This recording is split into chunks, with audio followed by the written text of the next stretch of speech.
Hello बच्चों, कैसे हैं आप सब लोग। मैं Amit Mahajan and I welcome you all on this incredible platform of physics वाला। तो चलिए बेटा, आज स्टार्ट करते हैं हम केमिकल काइनेटिक्स और उसका लेक्चर नंबर 1। ठीक है, क्लास को स्टार्ट करने से पहले थोड़ा बात करते हैं आप लोगों से, क्योंकि नया चैप्टर है, नई शुरुआत हो रही है। So let's start fresh. कुछ ऐसे बच्चे होंगे जिनका unfortunately due to one reason और द अदर, ठीक है, बैकलॉग क्रिएट हो गया होगा। अगर आप उनमें से एक हैं तो आप जो नया चैप्टर स्टार्ट हुआ है वहां से क्लासेस लेना शुरू करिए और पीछे के बैकलॉग को धीरे धीरे कंप्लीट करिए।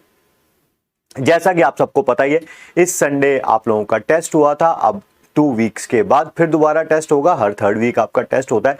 मेक श्योर करिए कि आप टेस्ट में जो आपने पास्ट में गलतियां करी हैं उनसे सीखिए। ठीक है, मिस्टेक्स यार ऐसी होती है, मतलब कि ना, या तो अपनी गलतियों से सीख लो या दूसरों की गलतियों से सीख लो। अगर अपनी गलतियों से सीख लोगे तो हर बार गलती करनी पड़ेगी, सीखना पड़ेगा, वो भी इंप्रूवमेंट है।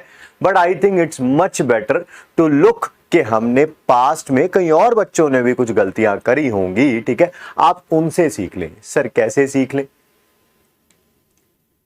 ड्रॉपर्स के लिए, स्पेशली यकीनियंस के लिए मैं बात कर रहा हूं। ठीक है, ये एक ऐसा समय होता है, ठीक है, जब आपका ना, क्योंकि अब टाइम हो चुका है लगभग, इट्स बिन 1.5 मंथ के आपका बैच स्टार्ट हुआ है। ठीक है, जब बैच स्टार्ट होता है तो मोमेंटम ऊपर की तरफ होता है।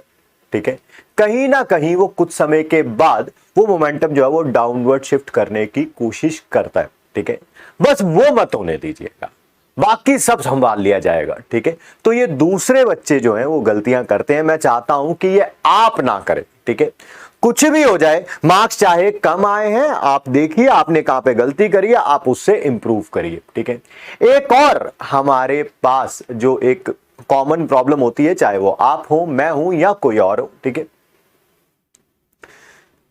दुनिया के सबसे मुश्किल कामों में से एक है, ठीक है, दैट इज अपनी हैबिट्स को चेंज करना, अपनी आदतों को बदलना।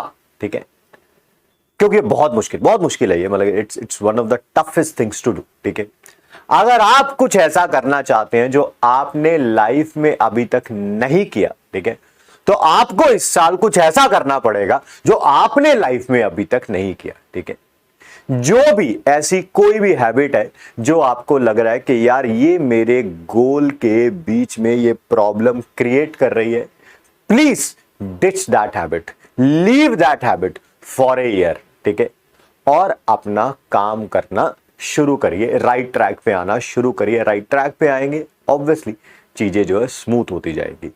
कोई भी किसी भी तरह की वो एक्टिविटी हो, ठीक है, उसको डिमिनिश करिए, उसको रिमूव करिए एंड चीजें धीरे धीरे प्लेस में आते रहेंगी। चलिए जी, स्टार्ट करते हैं। आज हम केमिकल काइनेटिक्स का लेक्चर नंबर 1। बेटा क्या क्या पढ़ेंगे आज हम? रेट ऑफ रिएक्शन के बारे में पढ़ेंगे, उसके टाइप्स के बारे में पढ़ेंगे और रेट कांस्टेंट के बारे में पढ़ेंगे। फिर उसके बाद बहुत सारे क्वेश्चंस करेंगे। ठीक है, तो स्टार्ट करते हैं।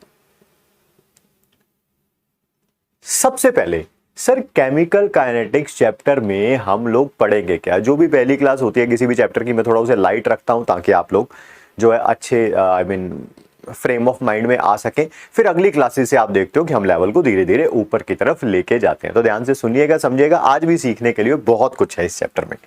केमिकल काइनेटिक्स में सर हम बेसिकली पढ़ेंगे क्या? क्या केमिकल रिएक्शंस का नाम सुना है हमने? यस सर, हम ये स्टडी करेंगे इस चैप्टर में कि जो केमिकल रिएक्शंस होती है उनकी स्पीड क्या होती है, क्या रिएक्टेंट से प्रोडक्ट बनने में टाइम कितना लगता है। सर हर किसी टाइप की रिएक्शन नहीं, हर किसी टाइप की रिएक्शन नहीं। ठीक है, सबसे पहले तो मैंने जो बोला वो लिख देते हैं। क्या? We will study the time taken for a reaction to occur, कि रिएक्टेंट को प्रोडक्ट में कन्वर्ट करने के लिए, चाहे वो 50% ऑफ द रिएक्टेंट हो, 20% ऑफ द रिएक्टेंट हो, को प्रोडक्ट में कन्वर्ट करने के लिए कितना टाइम लगा। ठीक है, ये जो हम चैप्टर है, ठीक है, इसमें क्या हर एक टाइप की रिएक्शन को हम स्टडी कर सकते हैं? नहीं नहीं नहीं, ऐसा नहीं है। ठीक है, जैसे NaCl एक्वस, AgNO3 एक्वस, नमक लिया, पानी में डिसॉल्व कर दिया, सिल्वर नाइट्रेट लिया, उसको भी पानी में डिसॉल्व कर दिया। ये दोनों आपस में रिएक्ट करके क्या बनाते हैं? सर ये दोनों आपस, ओए क्या हो रहा है, ये क्या हो रहा है, ये क्या हो रहा है? एक तो बनाते हैं ये AgCl का प्रेसिपिटेट और साथ में NaNO3 एक्वस। भाई साहब इस रिएक्शन के बारे में अगर हम बात करें तो आपने NaCl एक बीकर में, AgNO3 एक बीकर में, जैसे दोनों को मिक्स करेंगे AgCl का क्या व्हाइट प्रेसिपिटेट बन जाएगा, साथ में NO3 बन जाएगा। ये रिएक्शन जिसे बोलते हैं नैनो सेकंड्स में कंप्लीट हो जाएगी। क्या इसका रेट भी हम यहां पे स्टडी करेंगे? नहीं, ऐसा नहीं है। ये चैप्टर यूज किया जाएगा जिन रिएक्शंस का रेट मॉडरेट होता है। कुछ एक सेकंड्स तो लगे कम से कम रिएक्शन होने के लिए, या कुछ साल लगे, बहुत ज्यादा फास्ट भी ना हो और बहुत ज्यादा स्लो भी ना हो। बहुत ज्यादा स्लो का मतलब यह है कि पता चले कि हम में से कोई भी, है ना, आज से 100 साल बाद तो मेरे ख्याल से जिंदा नहीं होगा, ठीक है, पता चले वो रिएक्शन तब कंप्लीट हो, फिर उसको हम स्टडी कर रहे हैं यहाँ पे, वो थोड़ा सा पॉसिबल नहीं है, ठीक है। तो मेक श्योर करें कि reaction should neither be extremely fast nor extremely slow. अगर मॉडरेट रेट ऑफ रिएक्शन है, ठीक है, तब उसको हम इस चैप्टर में स्टडी करेंगे, ठीक है। This reaction is extremely fast, nanoseconds में हो जाती है ये रिएक्शन कंप्लीट, ठीक है, not studied in this chapter.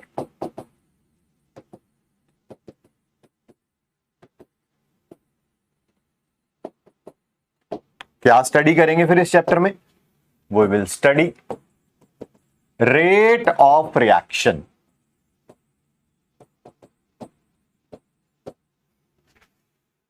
With moderate speed, है ना बहुत ज्यादा टाइम लगे ना बहुत कम टाइम लगे, ऐसी रिएक्शंस को स्टडी करने के लिए क्या बोलेंगे हम इसे?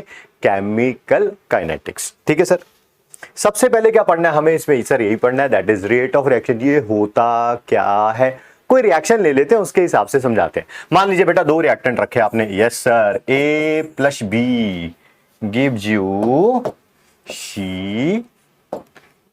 C बोला है, छी नहीं बोला है, ठीक है, C + D, ठीक है सर। इसका रेट ऑफ रिएक्शन लिखना चाहते हैं, बिल्कुल आप लिख सकते हैं। रेट ऑफ रिएक्शन आप किसी की भी टर्म्स में लिख सकते हैं, चाहे कोई भी रिएक्टेंट हो, कोई भी प्रोडक्ट हो, ठीक है। यानी कि मैं rate of reaction in terms of A भी लिख सकता हूं, B भी लिख सकता हूं, C भी लिख सकता हूं, D भी लिख सकता हूं। सर रेट ऑफ रिएक्शन होता क्या, वो बताइए जरा, ठीक है। रेट ऑफ रिएक्शन ये रेशो है दो चीजों की। सर कौन सी दो चीजों की? एक ऊपर आएगा change in concentration divided by change in time.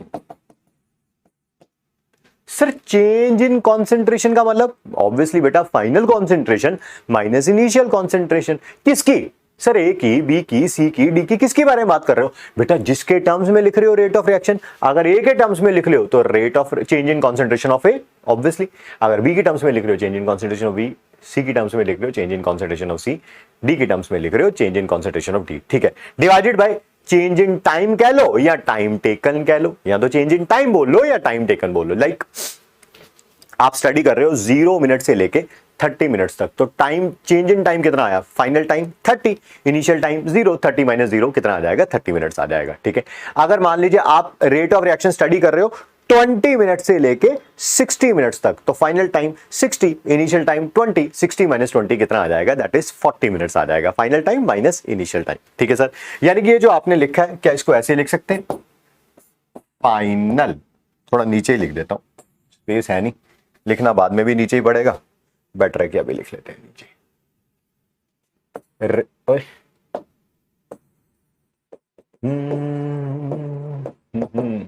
क्या लिखेंगे यहाँ पे? यहाँ पर लिखेंगे sir ji final concentration minus initial concentration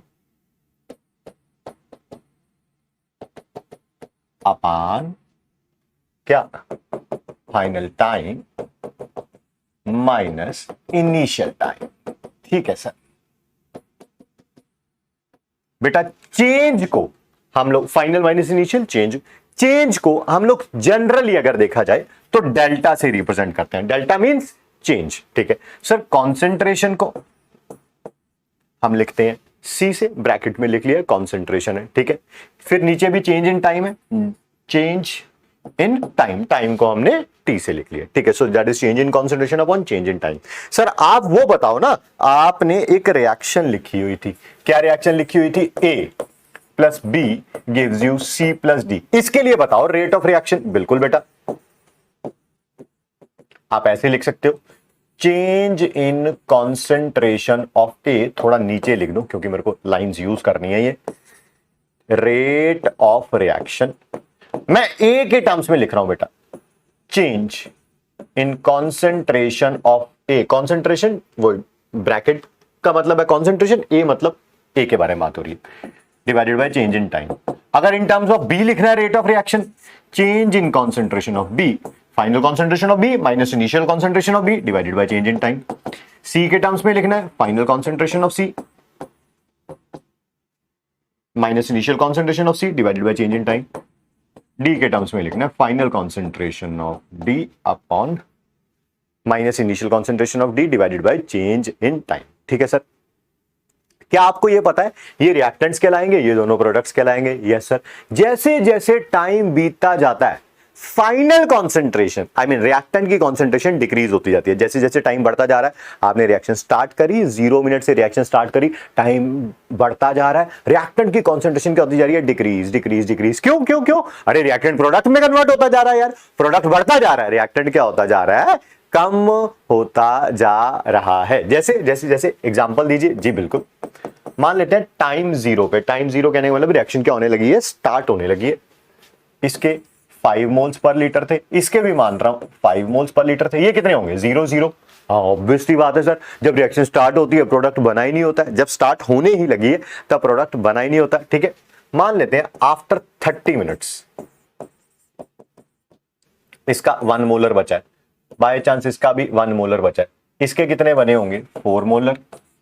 4 molar sir आपको कैसे पता चल गया? अरे भैया इसके 1 से 1 बनता है ना, तो अगर इसके 4 मोल रिएक्ट कर गए तो इसके 4 मोल पर लीटर ही बने होंगे।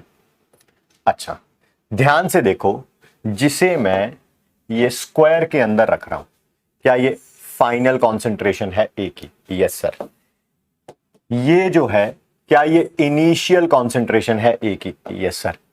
फाइनल कॉन्सेंट्रेशन कम है, इनिशियल कॉन्सेंट्रेशन ज्यादा है। फाइनल माइनस इनिशियल 1 माइनस 5 कितना आ जाएगा? -4 आ जाएगा। क्या आ जाएगा? -4 आ जाएगा। अरे सर रेट कभी भी नेगेटिव में नहीं हो सकता, ठीक है। रेट कभी भी नेगेटिव में नहीं हो सकता। बट यहां पर तो नेगेटिव में आ रही है, न्यूमिनेटर नेगेटिव में आ रहा है, डिनोमिनेटर तो पता ही है, final time minus initial time 30 minus 0 30 minutes है, सेकंड में रखना होगा तो 1800 सेकंड्स है। न्यूमिनेटर नेगेटिव में आ रहा है, ठीक है। अगर दूसरे रिएक्टेंट के लिए लिखोगे तब भी न्यूमिनेटर नेगेटिव में आएगा। Final concentration minus initial concentration 1 minus 5 comes out to be -4, ठीक है। रेट कभी भी नेगेटिव में हो नहीं सकता। मान लीजिए आप स्कूल गए, आपके टीचर ने आज 3rd चैप्टर कंप्लीट करा दिया है और आपको 4th चैप्टर के 5 क्वेश्चन होमवर्क के लिए दिए हैं। 4th चैप्टर के क्या बोला? 5 क्वेश्चन होमवर्क के लिए दिए हैं, ठीक है। और आपकी कॉपी चेक करेंगे नेक्स्ट टाइम वो, ठीक है। आप घर गए, ऐसा हो सकता है आप 5 में से 1 क्वेश्चन कर लो, 2 कर लो, 3 कर लो, 4 कर लो, 5 कर लो, या कोई भी ना करो, पॉसिबल है। आई एग्री के बाद भाई 1 किया, 2 किया, 3 किया, 4 किया, 5 किया, या उस दिन होमवर्क किया ही नहीं, ठीक है। अगले दिन आके टीचर चेक करेगा, या तो 0 क्वेश्चन होंगे आपकी कॉपी में, या 1 होगा, या 2 होगा, 3 होगा, या 4 होगा, या 5 होगा, ठीक है। ऐसा थोड़ा हो सकता है कि आपने 3rd चैप्टर के जितने भी क्वेश्चंस कर रखे थे, 4th चैप्टर की बात कर रहा हूं, होमवर्क 4th चैप्टर का दिया था, ऐसा थोड़ा हो सकता है जो 3rd चैप्टर तक जितने भी क्वेश्चन कर रखे थे वो सारे पन्ने फाड़ के दे दिए उन्हें, ठीक। ऐसा तो नहीं होगा ना भाई, या तो काम करोगे, या थोड़ा करोगे, ज्यादा करोगे, सारा करोगे, या नहीं करोगे। ये भी मान गए कि आपने होमवर्क जो दिया गया था वो बिल्कुल किया ही नहीं, ठीक है। ऐसा थोड़ा हो सकता है जितना पहले कर रखा था वो भी आपने फाड़ के फेंक दिया, है ना। तो इसी सिमिलरली यहां पर भी रेट कभी भी नेगेटिव में नहीं हो सकता। रेट स्लो हो सकता है, फास्ट हो सकता है, ठीक है, बट कभी भी नेगेटिव में नहीं हो सकता। तो रेट ऑफ रिएक्शन को पॉजिटिव बनाने के लिए जब भी रिएक्टेंट की टर्म्स में लिखा जाएगा, बाहर माइनस आएगा। क्या माइनस का मतलब आपको समझ आ गया है कि क्योंकि डेल्टा ए जो है वो नेगेटिव में है, बाहर भी नेगेटिव लगा दिया, नेगेटिव इंटू नेगेटिव क्या हो जाएगा, पॉजिटिव हो जाएगा। यहां पर भी रिएक्टेंट की टर्म्स में है तो बाहर क्या आ जाएगा, नेगेटिव। क्या यहाँ आएगा नेगेटिव? नहीं सर, वो तो प्रोडक्ट है, प्रोडक्ट की फाइनल कॉन्सेंट्रेशन 4 है, इसकी 0 है, 4 minus 0 comes out to be 4। नीचे टाइम तो आपको पता ही है, 30 माइनस 0 30 है, ठीक है। तो मेरे ख्याल से ये बात आपको समझ आ गई है। बाहर नेगेटिव साइन क्यों लगाया गया है? बाहर नेगेटिव साइन इसी कारण लगाया गया है क्योंकि rate of reaction in terms of reactant, in terms of reactant, ठीक है, ऊपर वाली वैल्यू जो है वो नेगेटिव आ रही थी, उसको पॉजिटिव बनाने के लिए मैं इसको लिख भी देता हूं as final concentration of reactant is less than initial concentration of reactant. Therefore, to make rate of reaction positive.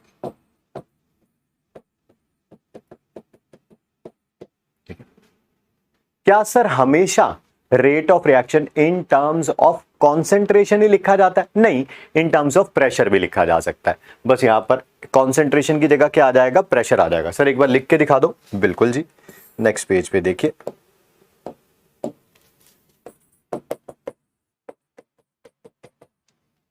Rate of reaction minus delta P A PT, समझ गया ना? That is partial pressure of A, change जितना आएगा final partial pressure of A minus initial partial pressure of A, minus P B by delta T minus P C, minus नहीं plus आएगा क्योंकि product है ना, P D by P T. मेरे ख्याल से समझ आ गया है आपको, ठीक है सर। सर यूनिट्स क्या होते हैं रेट ऑफ रिएक्शन के? बेटा अगर आपने रेट ऑफ रिएक्शन ऐसे लिखा है, अगर इस तरह से लिखा है, change in concentration upon change in time, concentration generally हम लोग मोलैरिटी के बारे में बात करते हैं, तो ऊपर मोलैरिटी है, नीचे टाइम है, तो क्या यूनिट हो जाएंगे, मोल्स पर लीटर, नीचे क्या है, सेकेंड पर सेकेंड हो जाएगा। और अगर आपने इसके टर्म्स में लिखा है, ऊपर प्रेशर है, नीचे टाइम है, टाइम का तो सेकंड होता है, प्रेशर का अब वो तो भैया क्वेश्चन के ऊपर डिपेंड करेगा। मान लो एटीएम में है तो एटीएम पर सेकंड, मान लो बार में है तो बार पर सेकंड, मान लो पास्कल में है पास्कल पर सेकंड, इस तरह से, ठीक है। तो units of rate of reaction, ठीक है, कॉन्सेंट्रेशन के टर्म से मैं बात कर रहा हूं, मोल्स पर लीटर पर second in terms of concentration. Sir अगर कॉन्सेंट्रेशन की जगह प्रेशर दे रखा हो, एटीएम पर second in terms of pressure, ठीक है। चलिए जी,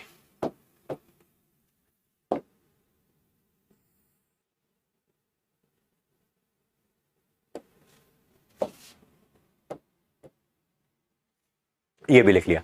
सर आपने जो क्वेश्चन करा, आई मीन जो भी समझाया अभी तक आपने पता क्या किया, स्टोशियोमेट्रिक कोफिशिएंट्स को 1 ले रखा था, स्टोशियोमेट्रिक कोफिशिएंट्स को 1 ले रखा था, ठीक है ना। अरे ए के आगे भी दिखा दें क्या, ये देखो ना, यहाँ पर भी 1 है, यहाँ पर 1 है, 1 है, 1 है।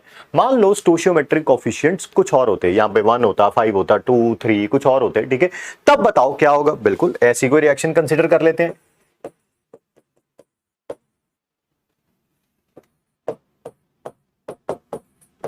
स्मॉल ए क्या है इसका, स्टोशियोमेट्रिक कोफिशिएंट पता नहीं, 1 है, 2 है, 5 है, 8 है, जो भी होगा, 1 2 5 पता नहीं क्या है, बट इतना पता है कि कुछ ना कुछ तो ये स्टोशियोमेट्रिक कोफिशिएंट्स हैं। तो बताओ इसमें रेट ऑफ रिएक्शन कैसे लिखेंगे। हाँ सर, ये तो देखो पता है, इसके बारे में बात मत करना कि सर ये कहां से आया,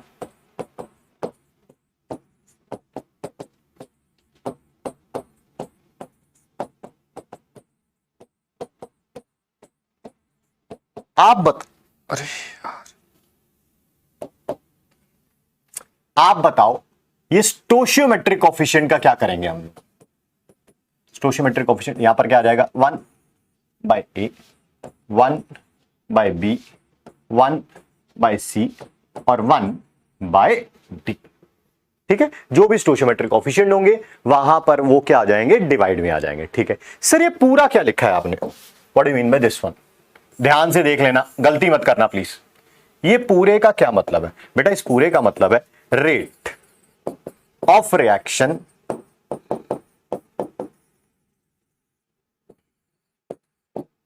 इन terms of A, rate of reaction in terms of a. ठीक है, बट सर अगर मैं स्टोशियोमेट्रिक कोफिशिएंट को छोड़ दूं, मैं रिपीट कर रहा हूं, मैं स्टोशियोमेट्रिक कोफिशिएंट को छोड़ रहा हूं, इवन साइन भी इंक्लूड कर रहा हूं, I am repeating it again, मैं स्टोशियोमेट्रिक कोफिशिएंट को छोड़ रहा हूं, इवन मैं साइन को भी इंक्लूड कर रहा हूं। ठीक है, ये देखिए, ठीक है, सिर्फ मैंने स्टोशियोमेट्रिक कोफिशिएंट छोड़ा ए। ठीक है, वो क्या कहलाएगा, ये कहलाएगा rate of disappearance of A. Sir disappearance क्यों बोल रहे हो बेटा, आपको बताइए रिएक्टेंट टाइम के साथ क्या होता है, डिसअपियर होता है, कम होता जाता है, होता जाता है, होता जाता है। ठीक है,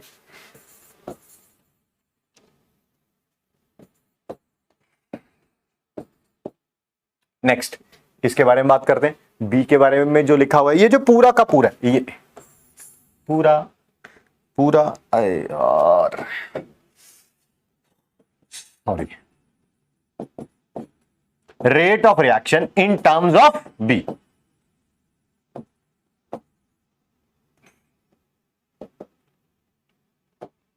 और अगर हम बात करें, साइन को भी मैंने इंक्लूड कर लिया है, बस स्टोशियोमेट्रिक कोफिशिएंट को छोड़ दिया, तो वो क्या कहलाएगा, that is rate of disappearance of B, क्योंकि रिएक्टेंट है, टाइम के साथ क्या होगा, डिसअपियर होगा। सर अगर नेक्स्ट वाले के बारे में बताइए, ये कंप्लीट क्या कहलाएगा, ये कहलाएगा रेट ऑफ अपीयरेंस, या फॉर्मेशन भी बोल सकते हैं आप। सर अपीयरेंस क्यों बोल रहे हो, फॉर्मेशन क्यों बोल रहे हो, बेटा ये प्रोडक्ट है ना, तो प्रोडक्ट टाइम के साथ क्या होते हैं, बनते हैं, है ना, अपीयर होते हैं। ठीक है, तो रेट ऑफ अपीयरेंस या rate of formation of C. Sir अगर हम बात करें इतने से कि स्टोशियोमेट्रिक कोफिशिएंट को छोड़ दीजिए, ठीक है, C1 साइन को भी इंक्लूड करिए, साइन तो इंक्लूड होता ही है पॉजिटिव में, कोई ये थोड़ा कोई बोलता है कि मैं +5, हम हमेशा क्या बोलते हैं 5 ही बोलते हैं उसे। ठीक है, तो ये क्या कहलाएगा, दिस इज रेट, सॉरी गलत बोल दिया था, this is rate of reaction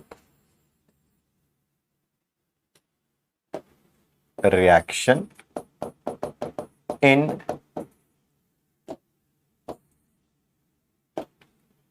terms of सी।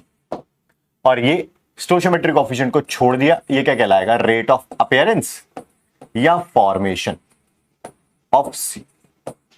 ठीक है, अपीयरेंस कह लो, फॉर्मेशन कह लो, मेरे पास जगह नहीं है तो आप अपीयरेंस के साथ फॉर्मेशन भी जोड़ लीजिएगा। समझ आ गया डी के बारे में भी। अगर मैं पूरा ये इंक्लूड करूंगा तो ये है rate of reaction in terms of D, और अगर मैंने ये वाला स्टोशियोमेट्रिक कोफिशिएंट छोड़ दिया तो ये क्या कहलाएगा, that is rate of formation या अपीयरेंस ऑफ डी। ठीक है, चलिए सर ये भी बात समझ आ गई।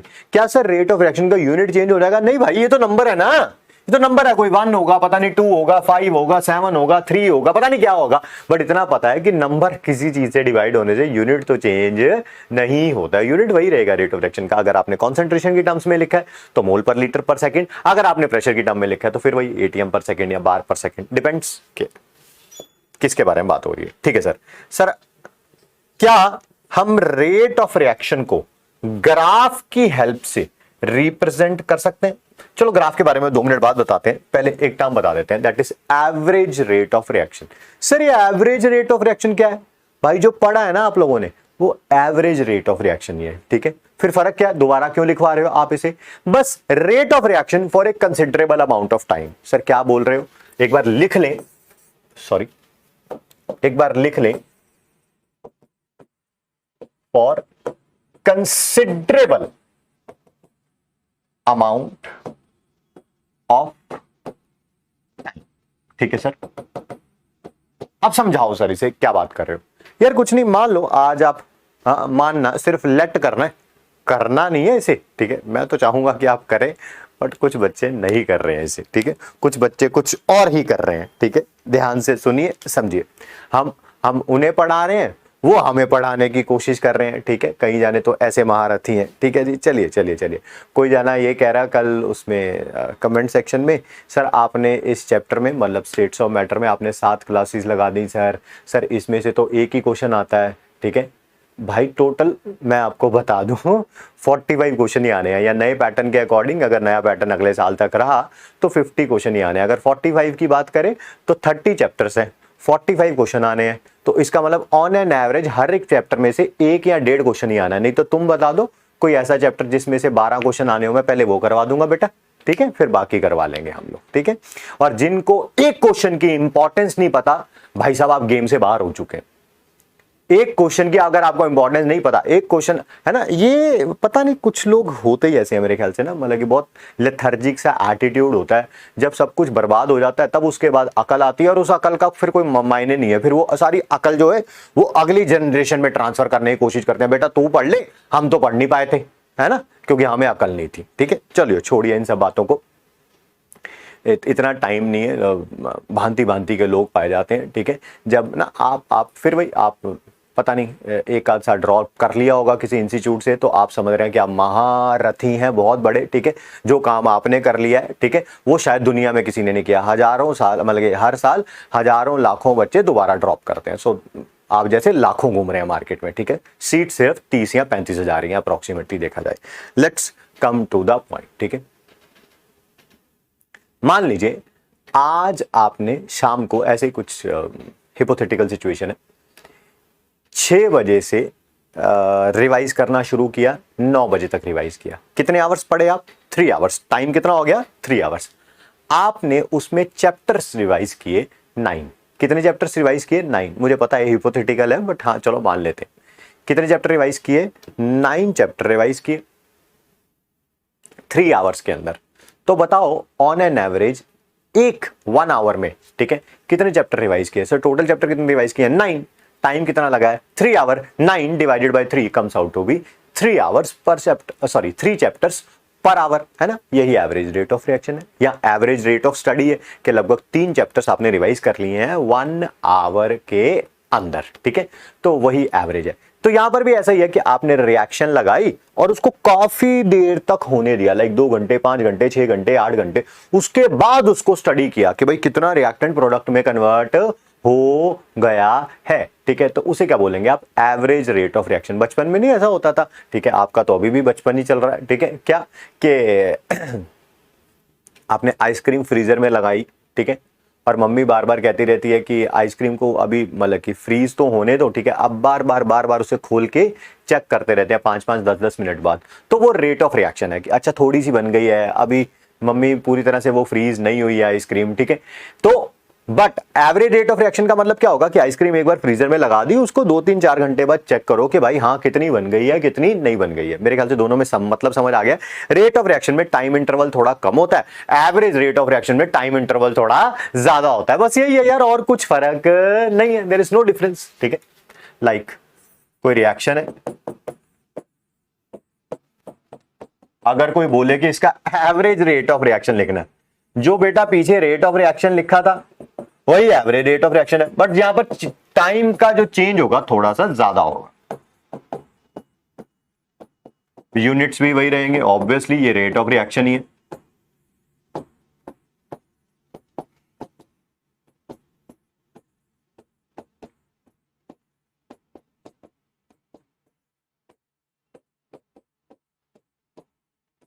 ठीक है सर, ठीक है। एक और चीज पढ़ते हैं, फिर कुछ ग्राफ्स के बारे में बात करते हैं।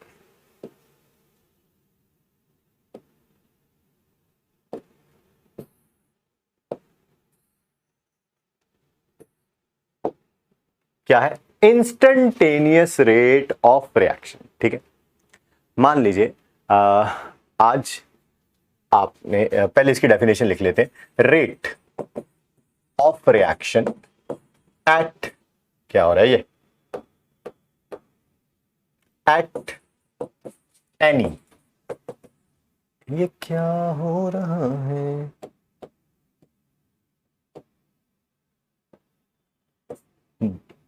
क्या यार, एट एनी इंस्टेंट ऑफ, ये टी का वो लाइन यहां लगाई थी, वो यहां चली गई है। वाह भाई वाह। At any instant of time, ठीक है। अब वो देखो उसका ई गायब हो गया है। तुम देख रहे हो, जिस दिन से हमने पढ़ाना शुरू किया बोर्ड बिल्कुल सही था। वो जिस दिन वो यकीन के लड़कों की जो फेवरेट हीरोइन है, उस दिन उसके बारे में बात करी नहीं। पता नहीं यहाँ पे तो ये डंडे भी नाचना शुरू कर गए हैं, ये तो कभी इधर कभी उधर। ठीक है, पता नहीं क्या हो रहा है भाई, ये यकीन के लड़कों को ही पता होगा। ठीक है, चलिए rate of reaction at any instant of time समझते हैं कैसे। मान लीजिए आप स्टडी कर रहे थे शाम को 6 बजे से लेकर रात के 9 बजे तक। ठीक है, मम्मी पापा अपने रूम में हैं। ठीक है, आप अपने स्टडी वाले रूम में आप स्टडी कर रहे हैं। ठीक है, तो 1.5 आवर हो चुका है लगभग। मैंने बताया टोटल आपने 9 चैप्टर्स रिवाइज किए थे, तो 4.5 चैप्टर मान लो लगभग आप रिवाइज कर चुके हो। ठीक है, 1.5 आवर के बाद आप एग्जॉस्टेड फील कर रहे हैं, थोड़ा थका हुआ सा फील कर रहे हैं, तो आपने सोचा चल यार 5 मिनट जो है वो मोबाइल देख लेते हैं। ठीक है, आपने अभी मोबाइल पकड़ा ही था, उसको आपने ऑन किया ही था। ठीक है, फेसबुक अभी ओपन ही किया था, उसी टाइम आपके स्टडी रूम का गेट खुलता है। ठीक है, और उधर से पापा देखते हैं और आपके हाथ में क्या है, क्या है, मोबाइल। और उसके बाद आपको पता है आपका क्या होगा। ओए होए होए, मैं नहीं बताना चाहता भाई साहब, हैं जहां जहां पे पड़ेंगी ना, है ना, इतनी बुरी हालत होगी, है ना, उठना बैठना तक मुश्किल हो जाएगा, है ना। लोग कहते हैं तशरीफ रखिए, तशरीफ रखेंगे, रखोगे कहाँ पे, है ना। जैसे ही तशरीफ रखोगे, तशरीफ में बड़ा पेन होगा भाई साहब। ठीक है, तो वो क्या है, वो इंस्टेंटेनियस रेट ऑफ रिएक्शन है। पापा ने पिछले 1.5 आवर में कुछ नहीं देखा कि मेरा बच्चा स्टडी कर रहा था कॉन्स्टेंटली। ठीक है, जब टाइम खराब होता है यही सारी चीजें होती हैं। ठीक है, कि वो बिल्कुल उसी टाइम जब आपने मोबाइल ओपन किया है, उसी टाइम उन्होंने देखा और अपने माइंड में जज कर लिया, पीटना वीटना शुरू कर दिया। ठीक है, उसके बाद मम्मी आती हैं, मम्मी अभी आप रो रहे हो या अपनी बात को एक्सप्लेन करने की कोशिश कर रहे हो, पापा पहले ही बोल रहे हैं भाई मोबाइल देख रहा था पिछले 1.5 घंटे से बैठ के ये। ठीक है, तो एक फ्रैक्शन ऑफ सेकंड के लिए सिर्फ उन्होंने आपको देखा और उसी टाइम जज कर लिया कि ये कुछ भी पढ़ाई नहीं कर रहा है। या उल्टा भी हो सकता है भाई साहब, उल्टा भी हो सकता है। देखो जरा सिचुएशन बदलते हुए, पिछले 1.5 घंटे से आपने मोबाइल पकड़ा हुआ था। ठीक है, ये होता है अच्छे दिनों में, ठीक है, जो तुम्हारी लाइफ में बहुत कम है। ठीक है, आपने मोबाइल पकड़ा हुआ था, आराम से सर्फिंग चल रही थी इंटरनेट पे। ठीक है, अचानक ही आपके मन में आया चल यार अब थोड़ी पढ़ने की एक्टिंग कर ले। आपने फोन रखा और अभी किताब उठाई ही थी। ठीक है, और उसी टाइम पापा ने गेट खोल के देखा, अरे यार मेरा बच्चा तो पिछले 1.5 घंटे से पढ़ रहा है। ठीक है, ये होता नहीं है तुम्हारे साथ, ये होता नहीं है तुम्हारे साथ। ये मैंने बोला ना, जिनकी किस्मत अच्छी होती है उन्हीं के साथ होता है। ठीक है, तो उसे भी क्या बोलेंगे आप, instantaneous rate of reaction. Instantaneous rate of reaction में जो फ्रेम ऑफ टाइम रेफरेंस होगा वो बहुत छोटा होगा, बहुत छोटा, कि लाइक 1.5 आवर के बाद पापा आए, 2 सेकंड के लिए सिर्फ आपको देखा और उसी में अपने दिमाग में जज कर लिया कि यार ये पढ़ रहा है या ये गेम्स वगैरह खेल रहा है। ठीक है, तो इंस्टेंटेनियस रेट ऑफ रिएक्शन क्या है, at any instant of time. ठीक है, सर किसी रिएक्शन के लिए बताओ ना,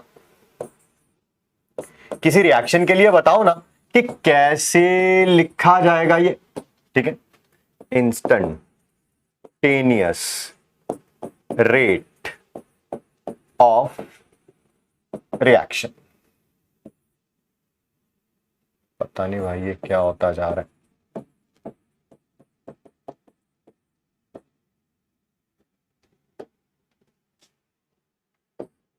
लिखना वैसे ही है बिल्कुल, बस इतना फर्क है कि डेल्टा की जगह डी आ जाएगा। सर क्यों आ जाएगा डेल्टा की जगह डी, मैंने बताया अभी अभी कि जो चेंज आएगा वो क्या आएगा, बहुत स्मॉल। कॉन्सेंट्रेशन में चेंज भी बहुत स्मॉल आएगा, टाइम में चेंज भी बहुत स्मॉल आएगा। आप अगर देखने गए हो 36 मिनट से 36 मिनट 2 सेकंड तक, सिर्फ 2 सेकंड तक आपने रिएक्शन को देखा और देखा कि रिएक्टेंट से प्रोडक्ट बन रहा है कि नहीं बन रहा है। ठीक है, वही उस समय 36 मिनट से 36 मिनट 2 सेकंड्स तक चेंज कितना आया, टाइम में 2 सेकंड।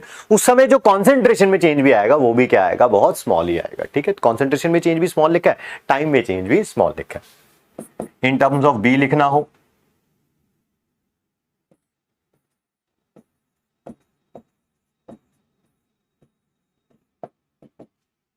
इन टर्म्स ऑफ सी लिखना हो,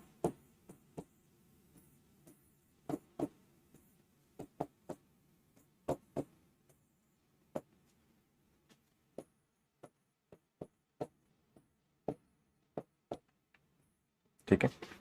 फिर वही, अगर मैं स्टोशियोमेट्रिक कोफिशिएंट हटा दूंगा इंक्लूडिंग द साइन, वो क्या कहलाएगा, रेट ऑफ डिसअपियरेंस। बट अगर मैं स्टोशियोमेट्रिक कोफिशिएंट्स लगा दूंगा, जो कि अभी लगे हुए हैं, तो ये पूरा क्या कहलाएगा, rate of reaction in terms of A, rate of reaction in terms of B, पूरा वाला rate of reaction in terms of C, rate of reaction in terms of D. ठीक है। स्टोशियोमेट्रिक कोफिशिएंट हटा दोगे तो rate of disappearance of A, rate of disappearance of B, rate of disappearance of sorry rate of appearance of C and rate of appearance of D. ठीक है, unit same रहेंगे। अब बेटा कुछ ग्राफ्स के बारे में बात कर लेते हैं। ठीक है, जैसे ये देखिए, मैं ग्राफ बना रहा हूं चेंज इन कॉन्सेंट्रेशन और टाइम का। यहां पर टाइम है मेरे बच्चे, यहां पर चेंज इन कॉन्सेंट्रेशन है। सिर्फ किसकी कॉन्सेंट्रेशन का चेंज, रिएक्टेंट का बता लेते हैं। चलो, ये टाइम का। ठीक है, क्या जनरल ग्राफ बना रहा हूं अभी, तो टाइम के साथ साथ कॉन्सेंट्रेशन रिएक्टेंट की क्या होती जाती है, डिक्रीज होती जाती है। हाँ सर, डिक्रीज हो रही है। ठीक है, आपको average rate of reaction find out करना है। एवरेज रेट ऑफ रिएक्शन के लिए यार याद रखना प्लीज ना, कि जो टाइम इंटरवल होगा वो बहुत ज्यादा होगा। ठीक है, यानी कि मान लेते हैं इस टाइम से लेके इस टाइम तक, इसको T1 मान लेता हूं, इसको T2 फाइंड आउट कर लेता हूं। टाइम इंटरवल बहुत बड़ा है, इस टाइम के बीच में एवरेज रेट ऑफ रिएक्शन क्या था। ठीक है, तो भाई आप फाइंड आउट कर लेते हैं। T1 पे क्या कॉन्सेंट्रेशन रिएक्टेंट की कितनी है sir, that is C1। T2 पे रिएक्टेंट की कॉन्सेंट्रेशन कितनी है सर, T2 पे रिएक्टेंट की कॉन्सेंट्रेशन है C2। ठीक है, that is final concentration of reactant is C2, initial concentration of reactant is C1। तो निकालो average rate of reaction. Average rate of reaction change in concentration upon change in time. Change in concentration कैसे लिखी जाती है, final concentration minus initial concentration, final concentration minus initial concentration divided by change in time, final time minus initial time. पता है ना, reactant के terms में लिखा गया, ये कॉन्सेंट्रेशन किसका है, रिएक्टेंट का है। तो ये जो average rate of reactant average rate of reaction निकाले इन टर्म्स ऑफ रिएक्टेंट निकाल रहे हैं, तो यहां पर साइन किसका आएगा, रिएक्टेंट का आएगा। नेगेटिव, किसका आएगा, दैट इज नेगेटिव आएगा। नेगेटिव क्यों आएगा, वो पता है आपको कि फाइनल कॉन्सेंट्रेशन रिएक्टेंट की बहुत कम होगी, इनिशियल बहुत ज्यादा होगी, तो ये वैल्यू नेगेटिव में आनी थी। रेट ऑफ रिएक्शन कभी नेगेटिव में नहीं हो सकता, तो बाहर किसका साइन आएगा, नेगेटिव का आएगा। ठीक है सर। सर ये तो आपने average rate of reaction find out किया। सर मान लो मुझे instantaneous rate of reaction find out करना होता है। बेटा इंस्टेंटेनियस रेट ऑफ रिएक्शन के लिए जो टाइम इंटरवल होता है वो बहुत छोटा होता है, तो कोई पॉइंट तो बताओ ना। हाँ सर बता देते हैं। सर इस पॉइंट पे बताओ, इस पॉइंट पे बताओ। ठीक है, इस पॉइंट पे जो टाइम इंटरवल होगा वो बहुत छोटा होगा, तो बताओ कैसे करेंगे। हाँ बेटा, for instantaneous rate of reaction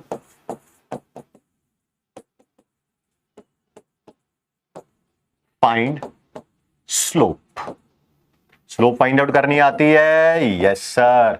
sir slope का मतलब क्या होता है, tan थीटा। तो बेटा लगा लो यहां पे, ये एक हमने क्या लगा ली, लाइन लगा ली, लाइन।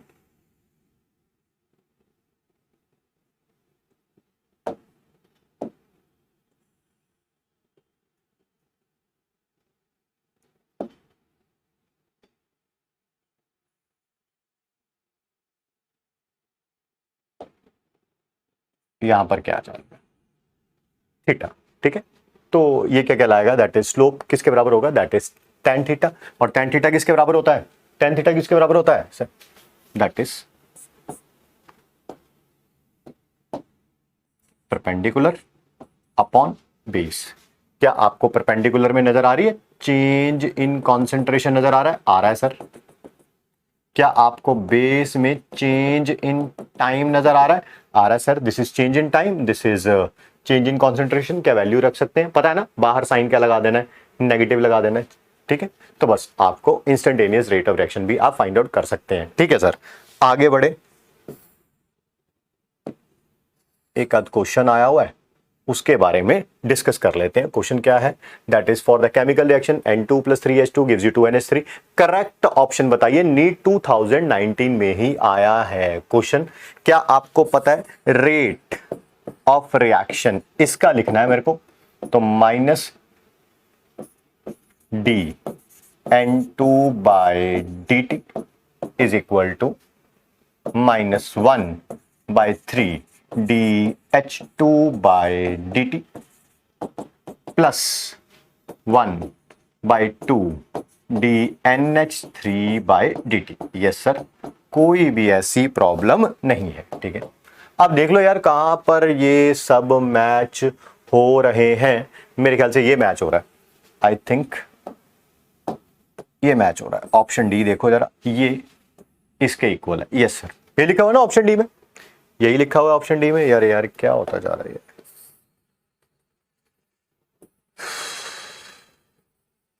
ठीक है, क्या यही ऑप्शन है? That is option number D. ये दोनों एक दूसरे के इक्वल हैं। यस सर, तो आंसर आ गया जी ऑप्शन नंबर डी। नीट 2019 का ही क्वेश्चन है। आगे बढ़ते, नेक्स्ट टॉपिक है हमारा लॉ ऑफ मास एक्शन। जैसे लॉ ऑफ मास एक्शन सबसे आसान टॉपिक्स में से एक है, लाइक 5 मिनट के अंदर खत्म कर देंगे इसे। कोई केमिकल रिएक्शन लिख लेते हैं, A प्लस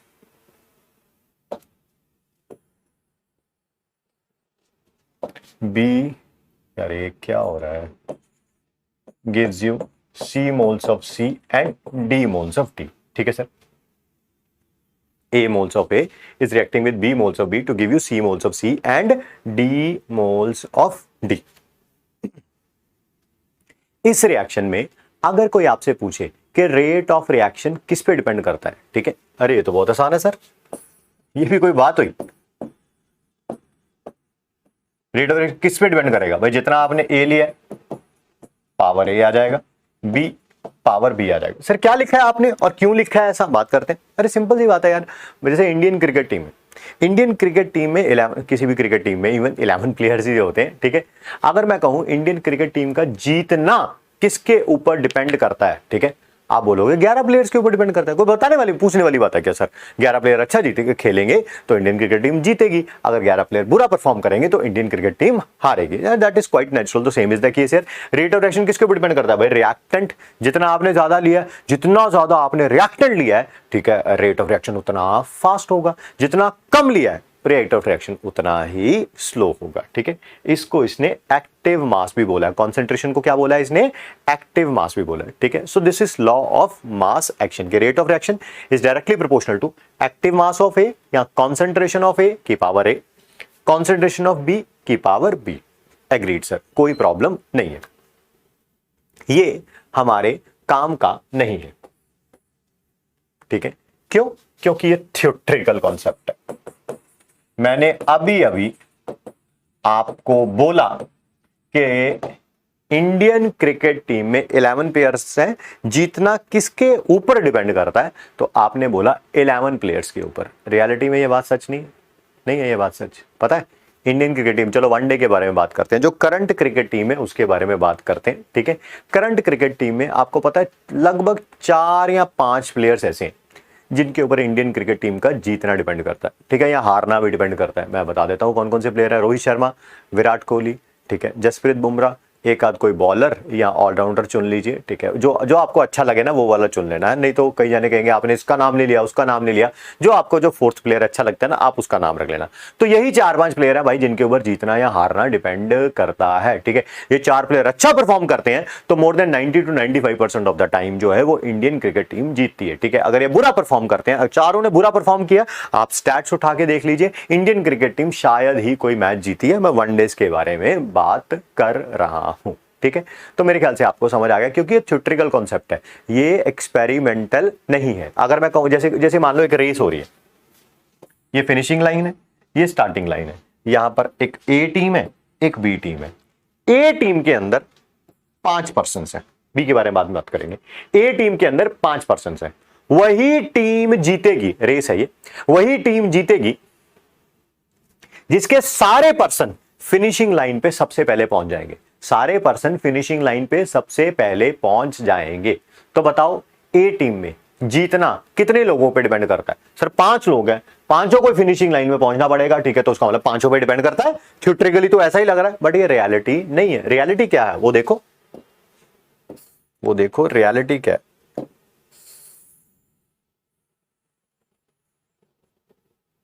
रियलिटी क्या कर दिया, रियलिटी ये है, दैट इज रेट लॉ। ठीक है, ये क्या है rate law? Rate of reaction को जब एक्सपेरिमेंटली फाइंड किया जाता है तो उसको रेट लॉ बोल देते हैं। रेट ऑफ रिएक्शन को जब एक्सपेरिमेंटली फाइंड आउट किया जाता है उसको हम रेट लॉ बोल देते हैं। सर ये है क्या, ये समझाइए। जैसे ये क्या, मैंने अभी वो ए टीम बताई थी, उसके अंदर 5% दिखाए बताए थे। हाँ सर बताए थे, वो थ्योरेटिकल था। आपने बोला कि पांचों के ऊपर जीतना डिपेंड करता है, बात ये फैक्ट नहीं है, फैक्ट ये है, ये देखो सर।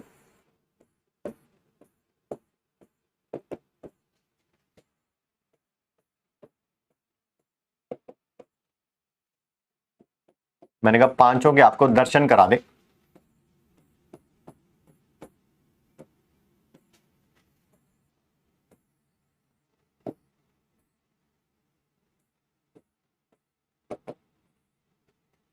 ये जो पांचों जो पांच जो हैं उनमें से 4 तो बहुत पतले पतले से हैं। जो भी लोग पतले होते हैं उनका भागना जो है वो थोड़ा आसान होता है। Let's talk about the 5th one, थोड़ा मोटा है, ठीक है, इसका भागना क्या होगा, मुश्किल होगा।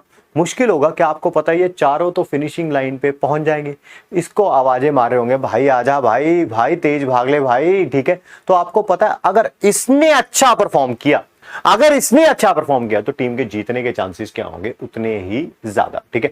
और अगर इसने बुरा परफॉर्म किया तो टीम के हारने के चांसेस भी क्या होंगे, उतने ज्यादा। तो थ्योरेटिकली आप लोग मुझे आंसर तो दे रहे थे 5 लोगों का, बट रियलिटी में अगर आप देखा जाए एक्सपेरिमेंटली जब आपने 5% से आपने मिल चुके हैं, अब बताइए rate of reaction I mean जीतना किसके ऊपर डिपेंड करता है। अब आप कहेंगे सर इसके ऊपर सिर्फ 1% पे डिपेंड करता है, ये चारों पहुंच जाएंगे फिनिशिंग लाइन पे, इनकी टेंशन मत लगाओ, आप टेंशन लगाओ इसकी। अगर ये पहुंच गया फिनिशिंग लाइन पे बहुत जल्दी तो जीतने के चांसेस ज्यादा, ये लेट पहुंचा तो जीतने के चांसेस क्या होंगे, बहुत कम, ठीक है। तो एक्सपेरिमेंटली आपने देखा, थ्योरेटिकली आंसर आप 5 दे रहे थे, रियलिटी में आंसर कितना निकला है, 1 निकला है। अगर इसी टीम के अंदर 2 जो होते वो मोटे लोग होते तो ऑब्वियसली जीतना किन पे डिपेंड करता, उन 2 पे डिपेंड करता, या हारना भी उन दोनों पर ही डिपेंड करता, ठीक है।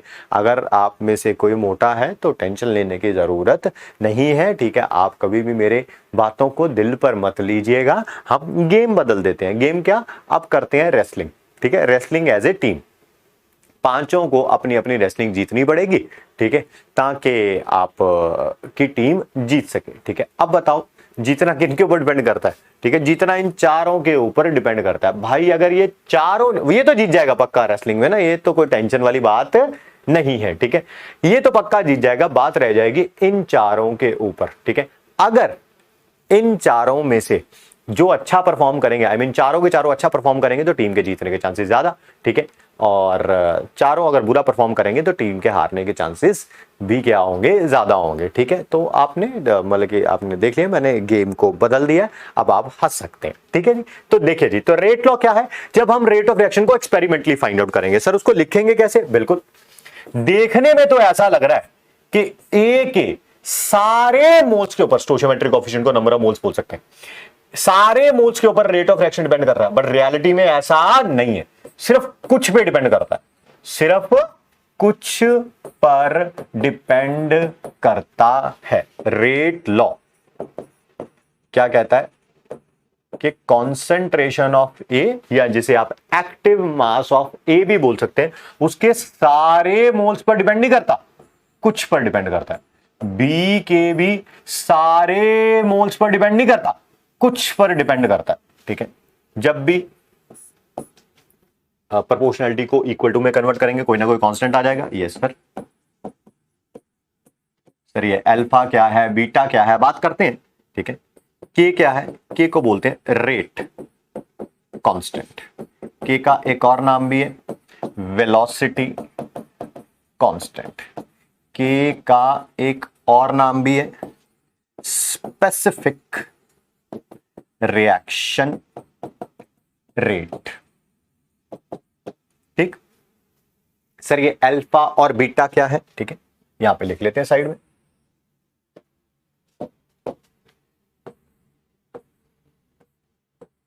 अल्फा की वैल्यू लेस देन भी हो सकती है, इक्वल टू भी हो सकती है एक है। मान लो 5 लोग हैं, पांचों के पांचों जो है वो मोटे हैं और रेस हो रही है, टीम पांचों के पांचों एक ही टीम में है, तो बताओ अब की बार जीतना किसके ऊपर डिपेंड करता है, पांचों पे डिपेंड करता है यार, पता नहीं कौन जाना जो है वो स्लो हो जाए, ठीक है। तो उस समय अल्फा और ए दोनों इक्वल 5 के हो गए, मतलब कि टीम में थे भी 5%, डिपेंड भी पांचों पर्सन के ऊपर करता है, ठीक है। मान लीजिए टीम में 5 पर्सन थे, बट उनमें से सिर्फ एक ही है जो थोड़ा सा मोटा है, बाकी चारों जाने जो है वो पतले हैं, ठीक है। तो अब की बार अल्फा 1 है, ए 5 है, अब की बार अल्फा इज लेस देन ए, ठीक है। ठीक है सर, ये भी पता चल गया। सर अल्फा होता क्या है, अल्फा होता क्या, ठीक है, ये तो पता चल गया कि अल्फा को हम बोलते हैं जितनों के ऊपर रेट ऑफ रिएक्शन डिपेंड करता है, बट केमिस्ट्री में मतलब कि क्या बोलेंगे इसे, इसे बोलेंगे order of reaction with respect to A, reactant A. Sir ये बीटा क्या है, beta is less than equal to B, फिर वही ये कोई दूसरी टीम है, उसमें भी 5 पर्सन है, उसमें मान लो पर्सन 5 है, ठीक है, उनमें से 2 पर्सन मोटे हैं, फिर वही रेस हो रही है, तो आपको पता है अब की बार बीटा किसके इक्वल होगा, 2 के इक्वल होगा। देखने में 5 लोग हैं, पांचों पे डिपेंड नहीं कर रहा है, डिपेंड किन के ऊपर कर रहा है, 2 के ऊपर। Order of reaction with respect to B, ठीक है। जैसे इंडियन क्रिकेट टीम में 11 प्लेयर्स हैं, 11 के 11 के ऊपर जीतना हारना डिपेंड करता है, नहीं मैंने बताया टोटल कितने पर्सन हैं, 4 के करीब पर्सन है, वो अगर चारों अच्छा परफॉर्म करते हैं टीम 90 to 95% टाइम जो है वो जीतती है, चारों अच्छा परफॉर्म कर जाएंगे तो 100% ही जीतती है, ठीक है। तो वापिस आ रहे हैं, अल्फा पता चल गया, बीटा पता चल गया, यस सर। सर ये अल्फा प्लस बीटा क्या होगा, ये कहलाएगा टोटल ऑर्डर ऑफ रिएक्शन, ठीक है सर। क्या ये अल्फा प्लस बीटा क्या ये 0 हो सकता है? क्रिकेट टीम का जीतना किसी प्लेयर पे डिपेंड नहीं करता, ऐसा हो सकता है आप अच्छा परफॉर्म करो या बुरा परफॉर्म करो, ठीक है, आपका जीत या हार पहले से ही फिक्स्ड है। हाँ सर ऐसा हो सकता है, अब ये मत कहना कि फिक्सिंग हुई हुई है, उसको छोड़ दो, ठीक है। एक्सेप्शंस कैन बी देयर, ठीक है ना। लास्ट ईयर तक जब भी एग्जांपल देना होता था, इसका एग्जांपल देते थे तो हम कहते थे कि जब भी इंडियन क्रिकेट टीम ऑस्ट्रेलिया जाती है टेस्ट मैचेस में तो वहां पर हार के आती है, ठीक है, उसका कारण क्या है, उसका कारण क्या है, ठीक है ठीक है ठीक है ठीक है, डाई हार्ड सपोर्ट फैंस आ जाएंगे अभी इंडिया के, मैं भी उन्हीं में से एक ही हूँ, बट एग्जाम्पल देने की बात कर रहा हूँ, ठीक है। उसका कारण क्या है कि जब भी इंडिया ऑस्ट्रेलिया जाती है, आप हमेशा देख लीजिएगा मंथ होते हैं दिसंबर जनवरी के, इसी टाइम हमारे टूर्स प्लान किए जाते हैं, ठीक है। उस समय ऑस्ट्रेलिया में ठंड होती है, इंडियंस बहुत ज्यादा ठंड के आदी नहीं है, हमारा हैबिचुअल नहीं है कि बहुत ज्यादा ठंड में क्रिकेट, इवन बचपन से भी ऐसा नहीं देखा ना, हमारी कंट्री ऐसी है क्रिकेट में, आप गर्मी में तो लोगों को देख सकते हैं क्रिकेट खेलते हुए, ठंड में बहुत ज्यादा हम लोग देखते नहीं है, ठीक है। तो वहां जाके जानबूझ के बाउंसी पिचेस बनाई जाती हैं, ठंड बहुत ज्यादा होती है, हम वो वेदर के साथ एक्यूमुलेट नहीं कर पाते हैं, इसी कारण हम लोग हार जाते हैं, ठीक है। टेस्ट मैच की बात कर रहा हूं, हाँ जो लास्ट हमारा टूर था वो एक्सेप्शन था, Indian team performed extremely well, ठीक है, और हम जीत के आए, बट वो लास्ट टूर को एक्सेप्शन मान लो, पुराने टाइम की बात करो, ठीक है। अच्छा बट वही है कि अब जब ऑस्ट्रेलिया यहाँ पे आते हैं, इंडियन टीम वहां जाती है, हार के आती है, उसी के जस्ट बाद ऑस्ट्रेलिया का यहाँ पे टूर होता है, हम भी बिल्कुल अतिथि देवो भव में विश्वास रखते हैं, जैसे वो हमें दिसंबर जनवरी में बुलाते हैं या वहां पर बहुत ज्यादा सर्दी होती है, हम भी उन लोगों को जब यहाँ इंडिया में बुलाते हैं अप्रैल मई जून में बुलाते हैं, जब यहाँ पर बहुत ज्यादा गर्मी होती है, क्योंकि हमें पता है वो गर्मी के आदी नहीं है, ठीक है। वो हमारे लिए बहुत फास्ट पिचेस तैयार करते हैं, हम उनके लिए बिल्कुल रेसिप्रोकेट करते हैं, उनके लिए टर्निंग पिचेस जो है वो तैयार करते हैं। हम फास्ट बॉलिंग जनरल बात कर रहे हैं, ठीक है, से थोड़ा सा मतलब कि स्विंग से ज़्यादा एक कस्टम नहीं है, वो स्पिन से के साथ एक कस्टम नहीं है, तो बिल्कुल उनको बुलाते हैं और वो टीम यहाँ पे हार के जाती है, ठीक है। तो यानी के ये यहाँ पर जीत और हार, प्लेयर्स तो वही है, वही ऑस्ट्रेलिया में थे, वही इंडिया में खेल रहे हैं, ठीक है। वहां पर जाके हम अनफॉर्चुनेटली हार जाते हैं, यहाँ पर आके हम जीत जाते हैं, ठीक है। प्लेयर्स तो वही है, फर्क किसका है, कंडीशन का फर्क है। इसका मतलब कई ऐसी रिएक्शंस होती हैं जिनमें आप रिएक्टेंट्स को मिक्स कर दो, थोड़ा मिक्स कर दो, ज्यादा मिक्स कर दो, बहुत ज्यादा मिक्स कर दो, भाई वो रिएक्ट ही ना करते जब तक कि उनके अंदर क्या नहीं डाला जाता, कैटलिस्ट नहीं डाला जाता, ठीक है। जैसे सर कोई एग्जांपल बताइए, आप वैसे बायो वाले हो, आपको पता होगा फोटोसिंथेसिस की जो लाइट फेस की जो रिएक्शन होती है, डार्क फेस वाली नहीं, लाइट फेस की जो रिएक्शन होती है वो तभी होती है in the presence of sunlight, है ना, ठीक है। देख रहे हो, मुझे भी पता है फोटोसिंथेसिस के बारे में। जैसे ये रिएक्शन है H2 प्लस Cl2, चाहे रिएक्टेंट थोड़ा डालो, ज्यादा डालो, बहुत ज्यादा डालो, भाई ये रिएक्शन होती नहीं जब तक कि आप इसके ऊपर क्या नहीं डालेंगे, लाइट नहीं डालेंगे। तो इसका मतलब रिएक्शन का होना या ना होना किसके ऊपर डिपेंड कर रहा है, सनलाइट पे डिपेंड कर रहा है, रिएक्टेंट के ऊपर डिपेंड नहीं कर रहा है। तो अल्फा प्लस बीटा अगर जीरो आया, अगर अल्फा प्लस बीटा जीरो आया, इसे बोलेंगे हम लोग जीरो ऑर्डर रिएक्शन। क्या बोलेंगे इसे हम, जीरो ऑर्डर रिएक्शन। ठीक है, इस समय रिएक्शन किसके ऊपर डिपेंड कर रही है, कंडीशंस पे ऊपर डिपेंड कर रही है। At this time, in this case, reaction depends upon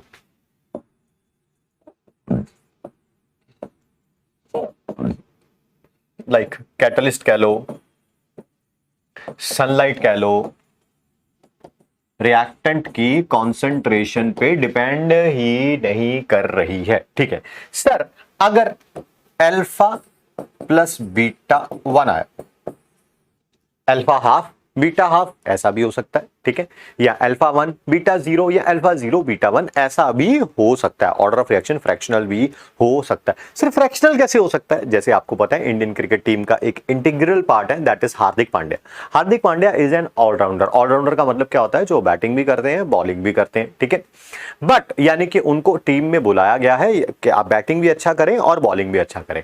but कभी कभी क्या होता है, कुछ मैच, दो काम है उनके, कभी कभी क्या होता है कि वो बॉलिंग अच्छा नहीं करते हैं, ठीक है, बट बैटिंग से ही मैच को जिता ले जाते हैं। तो उस समय हार्दिक पांड्या के काम कितने थे, 2, बट डिपेंड किसके ऊपर किया है, उस मैच में डिपेंड किसके ऊपर किया है, ठीक है, सिर्फ एक काम पे हमारी जीत डिपेंड करी है। ठीक है, तो अल्फा हाफ वगैरह में भी हो सकता है। ठीक है, अच्छा इसे क्या बोलेंगे हम लोग, first order reaction.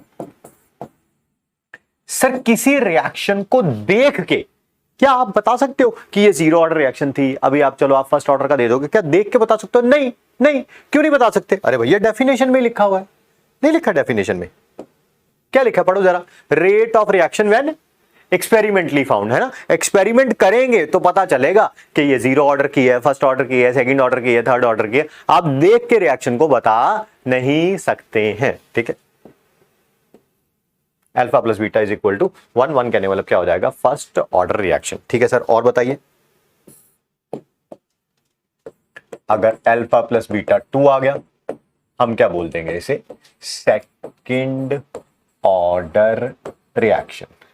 Alpha plus beta को ही हम बोलते हैं टोटल ऑर्डर ऑफ रिएक्शन। ठीक है सर, इसको मैं एन लिख रहा हूं रेफरेंस के लिए। अल्फा प्लस बीटा को क्या लिख दूंगा, एन, क्या, रेट ऑफ रिएक्शन। सर फिर दोबारा रेट ऑफ रिएक्शन बोल रहे हो? हाँ भाई, rate of reaction, rate law दोनों सेम है, दोनों सेम है। फर्क ये है, रेट ऑफ रिएक्शन को जब एक्सपेरिमेंटली फाइंड आउट करते हैं उसको रेट लॉ बोल देते हैं। तो rate of reaction rate law में कोई फर्क नहीं है। रेट ऑफ रिएक्शन को जब एक्सपेरिमेंटली फाइंड आउट करते हैं उसको रेट लॉ बोल देते हैं। तो रेट लॉ बोलना है, रेट लॉ बोल लो, रेट ऑफ रिएक्शन बोलना है, रेट ऑफ रिएक्शन बोल लो, बस इतना है।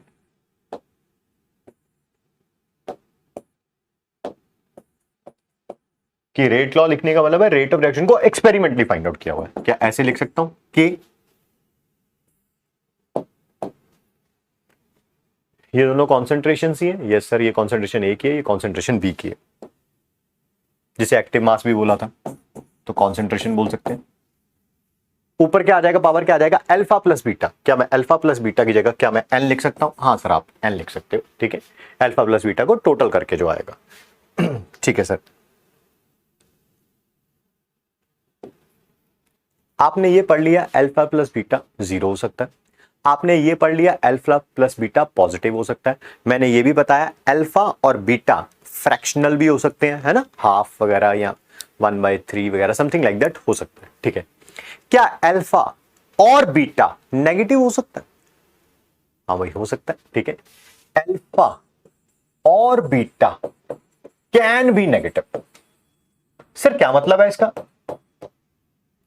क्रिकेट टीम में ऐसा नहीं होता कई बार कि कई ऐसे प्लेयर्स होते हैं, ठीक है, जिनको हम चाहते हैं कि यार ये हमारी टीम में ना हो, कई ऐसे होते हैं जिनको हम चाहते हैं यार ये हमारी टीम में हो, ये हमें मैच जिता सकता है, ठीक है। कई ऐसे प्लेयर नहीं होते, जब जब आप लड़के लड़कियां रिलेट कर पाएंगे, जब टीम्स बट रही होती हैं उनको सबसे लास्ट में रखा जाता है और ये चूज किया जाता है यार ये हमारी टीम में ना आ जाए कहीं, ठीक है। क्योंकि अगर हमारी टीम में आगा तो भैया हारने के चांसेस अपने ही बढ़ जाएंगे, ठीक है। हम चाहते हैं कि ये वाला प्लेयर सामने की टीम से खेले, क्योंकि इतना खराब खेलेगा हमें हमेशा क्या मिलेगा, एडवांटेज मिलेगा। आप गली मोहल्ले के क्रिकेट की बात छोड़ दो, इंडियन क्रिकेट टीम में भी पास्ट में, प्रेजेंट में तो सारे बड़े डिजर्विंग प्लेयर्स हैं, पास्ट में भी कई ऐसे प्लेयर्स खेल गए हैं, ठीक है, जो कि डिजर्विंग नहीं थे, ठीक है, बस खेल गए किसी तरह से, है ना। जैसे स्टुअर्ट बिन्नी है, स्टुअर्ट बिन्नी का आप record, with respect to Stuart Binny, उनका रिकॉर्ड जो है वो बहुत ज़्यादा अच्छा नहीं है। कुछ एक मैचेस में उन्होंने अच्छा परफॉर्म किया है, मानते हैं, ठीक है, बट रिकॉर्ड के बारे में बात करें तो उनका बहुत ज़्यादा अच्छा नहीं है, ठीक है। कंडीशन वही है, वो जब तक खेलते रहे इंडियन क्रिकेट टीम में, जब तक उनके जो फादर थे, ठीक है, रॉजर बिन्नी, तब वो इंडियन क्रिकेट टीम की सिलेक्शन कमेटी में शामिल थे। जब वो बेचारे अपने पद से हटे, ठीक है, नेपोटिज्म, उसके बाद से वो इंडियन क्रिकेट टीम में कोई बहुत ज़्यादा खेले नहीं है, ठीक है। तो कुछ ऐसे प्लेयर भी होते हैं जो हम चाहते हैं सामने वाली प्लेयर की टीम से खेले, ठीक है। खेलेंगे तो ये बुरा खेलेंगे तो हमारे जीतने के चांसेस क्या होंगे, ज़्यादा, ठीक है। सो अल्फा और बीटा कैन बी नेगेटिव, ठीक है, but alpha plus beta can not be negative. एक आध प्लेयर टीम में हो सकता है जो अनडिजर्विंग हो, बट सारे प्लेयर टोटल मिला के खराब ही खेले, ठीक है, ये नहीं हो सकता। कई बुक्स में ये लिखा हुआ है कि अल्फा प्लस बीटा यानी कि total order of reaction negative हो सकता है, ये बात सच नहीं है। हाँ, एक कोई रिएक्टेंट के बारे में अगर हम बात करें तो वो नेगेटिव हो सकता है, ठीक है। चलिए सर, ये भी बात कर ली हम लोगों ने। कुछ छोटी छोटी चीजें जो ऑलरेडी हमने लिखी हैं, इनको जरा एक बार पॉइंट्स में लिख लेते हैं ताकि थोड़ा अच्छा रहेगा आपके लिए। ऑर्डर ऑफ रिएक्शन, जिसे आप अल्फा बोल रहे हो, बीटा बोल रहे हो, total order of reaction alpha plus beta बोल रहे हो, ठीक है। इट कैन बी 0 हो सकता है, हाँ सर, अभी अभी आपने लिखा है। नेगेटिव हो सकता है, हाँ, आइदर अल्फा और beta can be negative, and fractional भी हो सकता है, ठीक है सर। क्या ऑर्डर ऑफ रिएक्शन आप रिएक्शन देख के बता सकते हो? नहीं, ये एक्सपेरिमेंटली फाइंड आउट किया जाता है, ठीक है। Order of reaction is experimentally find,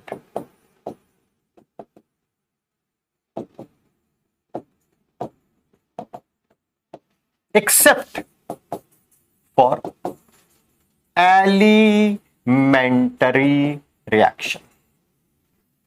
sir ये कौन सी बला है अब? एलिमेंट्री रिएक्शन, ठीक है, ये कौन सी बला है? इसके बारे में अगर हम बात करें तो, ठीक है, एलिमेंट्री रिएक्शन वो होती है जो एक ही स्टेप में हो जाती है, यानी कि रिएक्टेंट से सीधा प्रोडक्ट बनेगा, ठीक है। उस समय जो भी स्टोशियोमेट्रिक कोफिशिएंट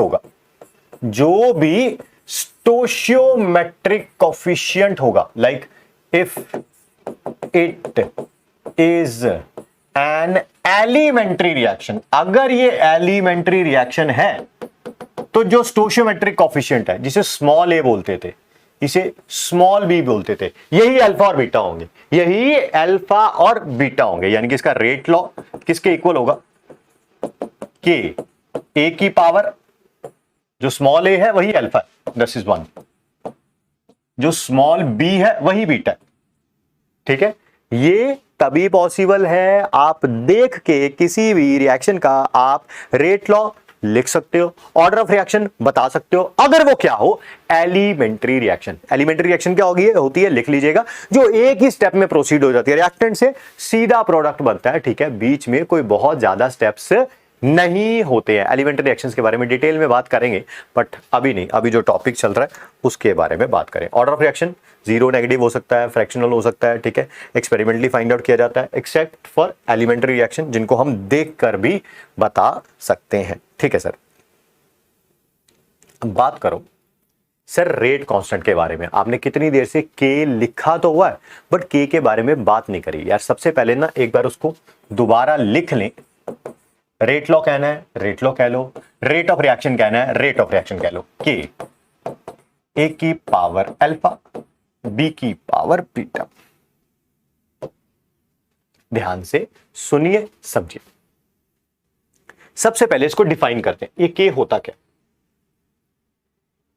अगर मैं इसको और इसको 1 रख दूं, कॉन्सेंट्रेशन रिएक्टेंट्स की क्या रख दूं मैं, 1 रख दूं, यूनिटी रख दूं, ठीक है, क्या ये 1 रखते ही के और रेट ऑफ रिएक्शन दोनों एक दूसरे के इक्वल हो जाएंगे? हाँ सर, क्योंकि 1 की पावर कुछ भी हो, 1 की पावर अल्फा कुछ भी हो, 1 की पावर जो भी होती है 1 ही होता है, 1 की पावर 2 हो वो भी 1 होता है, 1 की पावर 3 हो वो भी 1 ही होता है, 1 की पावर 0 हो वो भी 1 ही होता है, ठीक है।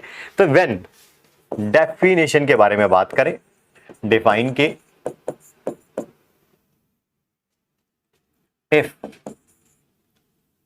concentration of reactants is unity,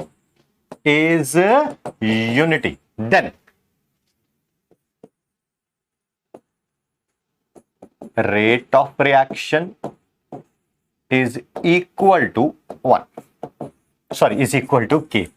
तो आपने डिफाइन तो कर लिया, ठीक है सर के से पता, अच्छा के को लिखते क्या क्या है, के इज ऑल्सो कॉल्ड, 2-3 नाम है इसके, एक तो रेट कांस्टेंट बोलते हैं इसे, वो तो लिखा ही हुआ है हम लोगों ने, ठीक है सर। और क्या बोलते हैं इसे, इसे बोलते हैं के इज ऑल्सो कॉल्ड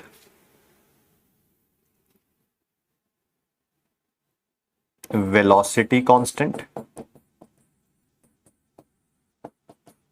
या specific reaction rate, specific reaction rate भी बोलते हैं, ठीक है सर। कुछ मतलब बताओ सर इसका। बिल्कुल, मतलब समझने के लिए एक बार दोबारा लिखना पड़ेगा, रेट लॉ के ए की पावर अल्फा बी की पावर बीटा,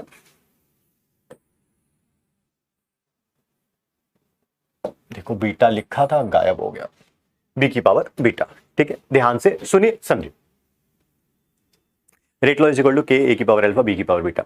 जैसे मैंने बताया आप लोगों को कि समझदार और बेवकूफ में यही फर्क होता है। समझदार को जब एडवाइस मिलती है वो उसको सुन लेता है, ठीक है। बेवकूफ जो होता है वो दूसरों को एडवाइस देना शुरू कर देता है उसी टाइम में, ठीक है। एंड क्या आपको पता है, कुछ दिन पहले 10 से 15 दिन 20 दिन, I don't remember it exactly, आप लोगों को मैंने बताया था कि फोकस अगर आपका पढ़ते टाइम हटता है तो उसका मैंने एक छोटा सा सॉल्यूशन बताया था, वो पेंसिल टेक्निक या फिंगर टेक्निक या स्केल टेक्निक मैंने बताया था। और बहुत सारे बच्चों ने बोला कि हाँ सर हम इसे अप्लाई करेंगे, और मैंने बोला था 10 15 20 दिन बाद आप हमें बताइएगा। मैं एक बात बताऊं, बहुत टाइम हो गया पढ़ाते पढ़ाने का बहुत टाइम हो जाने का एक बहुत बड़ा फायदा ये है कि आपको पता चल जाता है कि बच्चा किस मुंह से बोल रहा है, ठीक है ना, चाहे ऑफलाइन हो चाहे ऑनलाइन हो, ठीक है। कहना और करने में बहुत बड़ा डिफरेंस होता है। I have got lots of messages regarding that technique कि सर मैं उसे अप्लाई कर रहा हूं और मैंने देखा कि 10-15 दिन में बहुत फर्क पड़ना शुरू हो गया। बट मुझे ये पता है, मैंने हालांकि मुझे ये मैसेजेस, लॉट्स ऑफ मैसेजेस ऐसे मुझे पर्सनली रिसीव हुए हैं, बट मुझे ये पता है बैच का स्ट्रेंथ हमारा बहुत ज्यादा है, मैक्सिमम बच्चे ऐसी चीज को अप्लाई ही नहीं करेंगे, ठीक है। क्यों? मैंने बताया, आज की क्लास में बात हुई, अपनी आदतों को बदलना ही विक्ट्री है। अगर आप सही ट्रैक पे नहीं रहे हैं पास्ट में, ऑब्वियसली 11th-12th में, तभी तो सिलेक्शन नहीं हो रहा इस साल, तभी तो ड्रॉप कर रहे हैं आप, ठीक है। चाहे आप चैट बॉक्स में कुछ भी लिख दें, बट तभी तो ड्रॉप कर रहे हैं ना। First of all admit it. अगर आप एडमिट करेंगे, उसके ऊपर इंप्रूवमेंट शो करना शुरू करेंगे, फिर उसके बाद आप काम करना शुरू करेंगे। कई लोग तो हमें ही एडवाइस देना शुरू कर रहे हैं, ठीक है, जो कि सिनेकल है। भगवान आपको सद्बुद्धि दे, ठीक है। मैं इसके अलावा और कुछ नहीं कहूंगा, क्योंकि टाइम खराब होता है तो दिमाग भी खराब हो जाता है, ठीक है। देखिए जी, ये इस रेट लॉ में ये मैं हूं, मैं कहने का मतलब हम हैं, दैट इज मैं हो गया, तरुण सर हो गए, एमआर सर हो गए, मनीष सर हो गए, और भी कोई जो टीचर्स आपको लाइक जो टीचर्स केमिस्ट्री पढ़ाएंगे, आपको फिजिक्स पढ़ाएंगे, बॉटनी पढ़ाएंगे, जूलॉजी पढ़ाएंगे, हमारा पूरा सिस्टम हो गया पीडब्ल्यू का, इंक्लूडिंग अलख पांडे सर, ये हम लोग हैं। क्या सारे यकीन के बच्चों के लिए ये कांस्टेंट है? हाँ ये कांस्टेंट है। ऐसा थोड़ा है कि मैं पढ़ाने जाता हूं तो मैं कुछ बच्चों को पढ़ाता हूं, कुछ बच्चों को पढ़ाता ही नहीं हूं, ऐसा तो नहीं है, ठीक है। वो अलग बात है, आप क्लास को रेगुलरली ले रहे हैं कि नहीं, सॉरी, ठीक है, आप क्लास को रेगुलरली ले रहे हैं कि नहीं ले रहे हैं, that is different issue all together. But हम अपनी तरफ से सबके लिए सेम बिहेवियर शो कर रहे हैं, तो ये हम लोग हैं, ये कांस्टेंट है सबके लिए, पूरे यकीन बैच के लिए। ये है आपके, ये हमारा पीडब्ल्यू का सिस्टम है,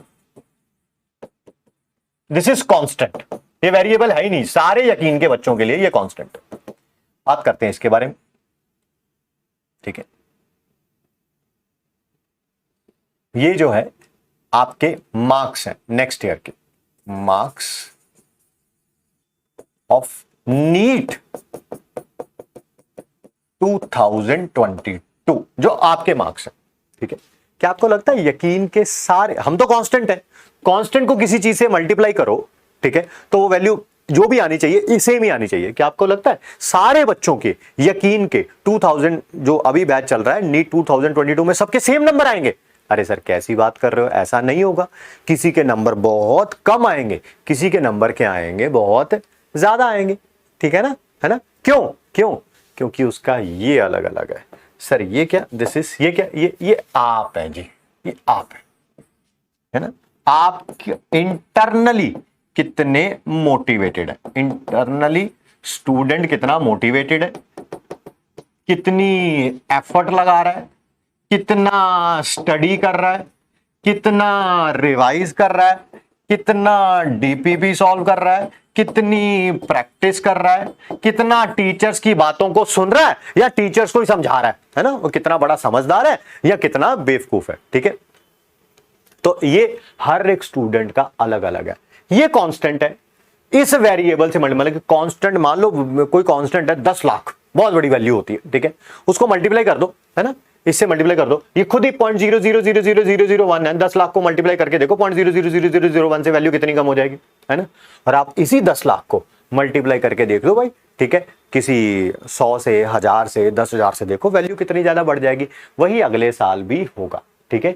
क्या ये कांस्टेंट है, ये वेरिएबल है, दिस इज वेरिएबल। आप बच्चे को पुश कर रहे हैं, आप उसे समझा रहे हैं, आप उसे मोटिवेट कर रहे हैं, वो भाई साहब कुछ करना ही ना चाहते, वो आपकी मोटिवेशनल वीडियो देखने के बाद YouTube पे और 4 घंटा मोटिवेशनल वीडियो देखता है, उसके बाद 15 मिनट पढ़ता है, which is a harsh reality, ठीक है, और वो सोच रहा है कि उसका सिलेक्शन हो जाएगा।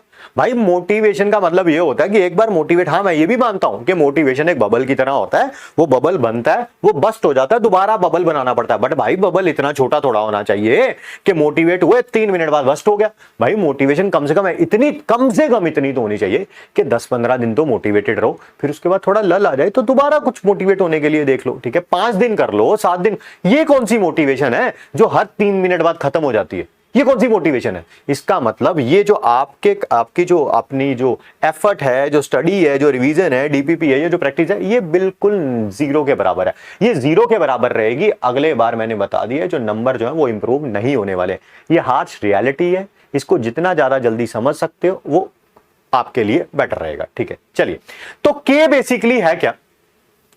इंटरनली, है ना, आप इंटरनली कुछ पढ़ना भी चाहते हो कि नहीं पढ़ना चाहते हो? बातें करना मैं पढ़ना चाहता हूं और वाकई में पढ़ना, दोनों में जमीन आसमान का अंतर होता है। हर किसी ने जिसने बैच लिया वो यही कह रहा है कि हाँ मैं पढ़ना चाहता हूं, बट वाकई आप पढ़ना चाहते हैं कि नहीं, वाकई आप उसके लिए एफर्ट लगा रहे हैं नहीं, कि उसके बारे में बात हो रही है, ठीक है। के दोबारा लिख रहा हूं, के इज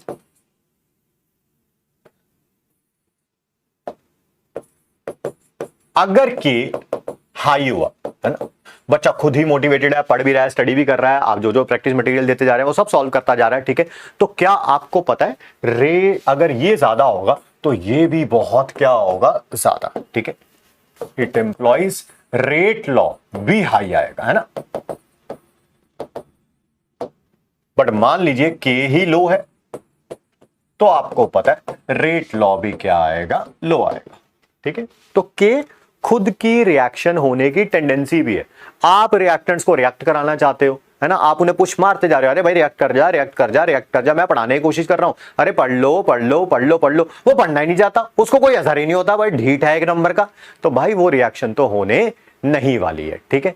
बट अगर बच्चा भी मोटिवेटेड है, टीचर भी आप थोड़ा पुश लगा रहा है, तो आप देखेंगे रिएक्शन होने लगेगी, रिएक्टेंट से प्रोडक्ट बनने लगेगा। वही लिखा है मैंने कि हाई है तो जो रेट लॉ है, जो अगले साल नंबर आने वाले हैं आपके, आप मोटिवेटेड हैं, आप सारे काम कर रहे हैं, नंबर अगले साल बहुत बढ़िया आने वाले हैं। आप ही ऐसे हैं कि भैया कुछ करना ही ना चाहते, पेरेंट्स भी कह कह के थक गए, हम भी थक जाएंगे शायद किसी दिन, ठीक है। हम थकेंगे नहीं, हम ढीठ है, ठीक है। जैसे आप ढीठ हो वैसे हम भी ढीठ है, ठीक है। बट हम ढीठ है किसी और प्रवृत्ति में और आप ढीठ है किसी और प्रवृत्ति में ना, दोनों की जो मतलब की डायरेक्शंस हैं वो अलग अलग है, ठीक है। अगर के लो है तो ऑब्वियसली रेट लॉ भी क्या आएगा, लो ही आएगा, ठीक है। सर यूनिट्स बताओ के अभी अभी लिखा था कि रेट लॉ कहना है, रेट लॉ कह लो, रेट ऑफ रिएक्शन कहना है, रेट ऑफ रिएक्शन कह लो। कि कॉन्सेंट्रेशन की पावर एन, कॉन्सेंट्रेशन का यूनिट क्या होता है, मोल पर लीटर। सर ये एन क्या है, that is total order of reaction. Rate of reaction के यूनिट क्या थे, रेट ऑफ रिएक्शन ये था सर मोल्स पर लीटर पर सेकंड। क्या के यूनिट पता चल गए आपको, इस मोल्स पर लीटर को इधर ले जाइए, क्या यूनिट के यही बन जाएंगे, मोल्स पर लीटर की पावर 1 माइनस एन पर सेकेंड, ठीक। आप इसको इधर ले जाएंगे, माइनस करेंगे, आई मीन नीचे मोल्स पर लीटर की पावर एन आ जाएगा, वो क्या हो जाएगा, ऊपर लेके जाएंगे माइनस एन हो जाएगा, मोल्स पर लीटर की पावर 1 माइनस एन पर सेकेंड। सर यहां पर एन क्या है बता दिया है, बट फिर दोबारा लिख दे, एन क्या है, टोटल ऑर्डर ऑफ रिएक्शन, यानी कि अलग अलग रिएक्शन के लिए, ठीक है, जो के यूनिट होंगे वो अलग अलग होंगे। जैसे सर एग्जांपल बताइए, फॉर जीरो ऑर्डर रिएक्शन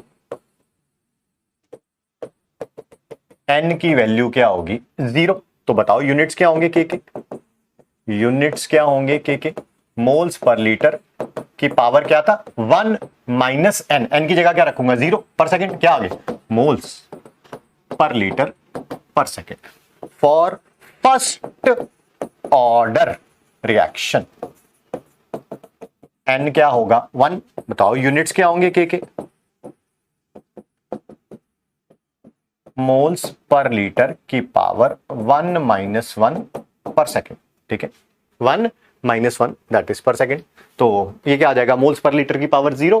क्या आपको पता है किसी की पावर 0 क्या होता है 1, सिर्फ पर सेकेंड आ जाएगा। क्या सेकंड ऑर्डर के लिए पता चल गया, यस सर पता चल गया, क्यों बार बार बताए जा रहे हो।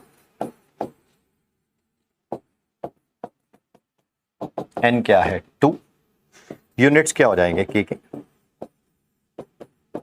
मोल्स पर लीटर की पावर 1 माइनस 2 पर सेकेंड, ठीक है।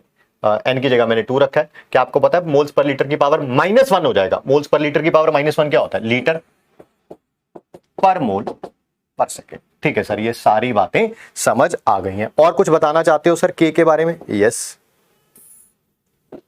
क्या बताएं के बारे में, हाँ पहले नंबर देख लें क्या आएगा, हाँ ई लिख लेते हैं।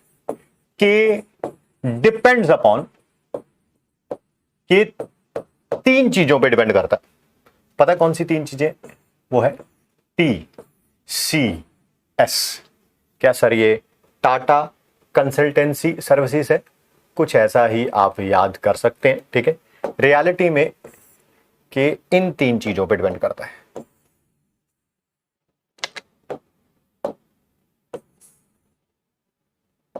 पहला टेम्परेचर। आज आप बहुत कम पढ़ रहे हैं, ठीक है, मान लीजिए, और मुझे पता चल जाए कि आप बहुत कम पढ़ रहे हैं और मैं आपके पापा को कॉल करूं, जस्ट इमेजिन करिए, जस्ट इमेजिन, ठीक है, जस्ट इमेजिन, देखो जरा क्या हालत होगी, ठीक है। और मैं बताऊं जी आपका जो लाल पीला हरा नीला है, ठीक है, वो पढ़ नहीं रहा है, ठीक है। मेरे फोन रखते ही सबसे पहले तो आपको पता है आपकी आरती उतारी जाएगी, ठीक है ना।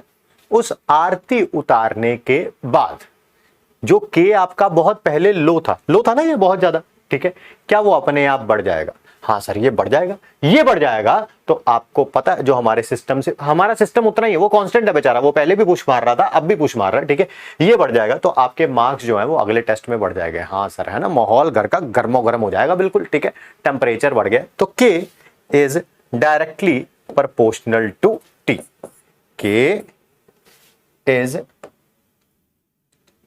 Directly proportional to t, temperature बढ़ जाएगा तो के बढ़ जाएगा, है ना। All is required is one phone call from my side. Let me tell you frankly, अगर ऐसे आप लोग हैं कि जो किसी के पुश करने से ही लाइफ में आगे बढ़ते हैं तो ज्यादा देर आगे नहीं बढ़ पाएंगे, नहीं बढ़ पाएंगे। कारण यह है कि जिसको खुद का रियलाइजेशन ही नहीं है, ठीक है, वो किसी का, मैं भाई कितनी बार कॉल कर सकता हूँ, एक बार, दो बार, तीन बार, चार बार, पांच बार, क्या रोज मेरे साथ फोन पे बातें करते रहोगे या क्या? नहीं, दैट इज नॉट पॉसिबल, ठीक है। तो आपको खुद इंटरनली मोटिवेट होना पड़ेगा, टीचर के मोटिवेट करने की कोई जरूरत नहीं है। वो दोनों ही इंसान बहुत ज्यादा अच्छे नहीं है। शायद पहले वाली कैटेगरी के साथ तो मैं भी रिलेट करूंगा, शायद मैं भी उस कैटेगरी में आता हूं, ठीक है। मुझे लगता है किसी के द्वारा मोटिवेट हो जाना, चलो फिर भी वो समझ आता है, चलो मैं भी उस कैटेगरी में हूं, तो अपने आप को गलत कैसे कहूं, ठीक है, कि हम तो कहीं पे भी मोटिवेशन ढूंढ लेते हैं भाई। सड़क पे चलते चलते भी हमें कुछ लगता है कि यार ये कुछ एक्सेप्शनल कर रहा है बंदा, तो हम तो भैया उसके सामने नतमस्तक हो जाते हैं, ठीक है। हाँ, दूसरी कैटेगरी, ठीक है, जो किसी के भी कहने पे डीमोटिवेट हो जाते हैं, I am not from one of those categories, ठीक है। तो मुझे लगता है वो तो पक्का ही बेवकूफ है। पहले वाला भी थोड़ा गलत तो वो भी है, क्योंकि इंटरनल मोटिवेशन होनी चाहिए। नहीं यार मैं बाहर क्यों ढूंढूं मोटिवेशन, मुझे खुद में पता होना चाहिए ना कि क्या सही है क्या गलत है, ठीक है। मैं इंटरनली मोटिवेटेड भी हूं अगर मैं पर्सनली बात करूं तो, ठीक है। बट हाँ, मैं किसी से भी अगर मोटिवेशन मिलती है तो मैं ले लेता हूं, मैं उसको बिल्कुल भी डिनाई नहीं करता हूं, ठीक है। तो आप मेक श्योर करिए कि थोड़ा एफर्ट और बढ़ाएं। चैप्टर आगे बढ़ते जा रहे हैं, रिवीजन बढ़नी चाहिए आप लोगों की, ना कि कम होनी चाहिए, ठीक है। Next, C stands for, that is catalyst.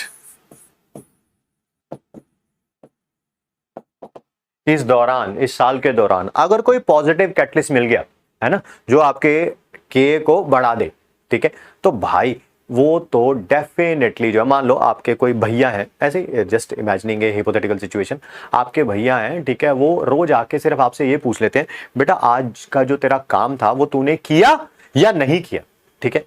तो आपको वो एक पॉजिटिव कैटलिस्ट की तरह काम करता है, यार भैया शाम को आके पूछेंगे, ठीक है, तो मैं कम से कम अपना काम कंप्लीट कर लूं। तो आपका जो के है, ये जो मोटिवेशन है वो बढ़ जाएगा भाई। ज्यादा प्रैक्टिस करोगे, ज्यादा डीपीपी सॉल्व करोगे, ज्यादा रिवाइज करोगे, क्योंकि भैया ने आके पूछना, तो वो पॉजिटिव कैटलिस्ट की तरह काम कर रहे हैं। और मान लेते हैं कोई आपका ऐसे ही दोस्त है, ठीक है, जब भी आप किताब खोल के पढ़ने की कोशिश करते हैं, उसको पता नहीं कहां से खुशबू आ जाती है भाई, वो उसी टाइम फोन कर देता है, भाई क्या कर रहा है, पढ़ रहा है, छोड़ना, चल ये काम करते हैं या वो काम करते हैं, या वही अपना बैटल ग्राउंड वगैरह प्ले करते हैं, ठीक है। तो वो नेगेटिव कैटलिस्ट है, वो के को क्या कर देगा, चेंज कर देगा, डिक्रीज कर देगा। जितना बेचारा अगर दिन में अगर एक आध घंटा पढ़ लेता था वो भी गया, ठीक है। Now S stands for stoichiometric coefficient. अगर स्टोशियोमेट्रिक कोफिशिएंट्स चेंज कर दिया जाए तो रेट कांस्टेंट भी क्या हो जाएगा, चेंज हो जाएगा। सर कैसे हो जाएगा वो भी बात करेंगे, बट इतना तो पता चल गया कि रेट कांस्टेंट क्या हो जाएगा, चेंज हो जाएगा, ठीक है। एक क्वेश्चन करते हैं,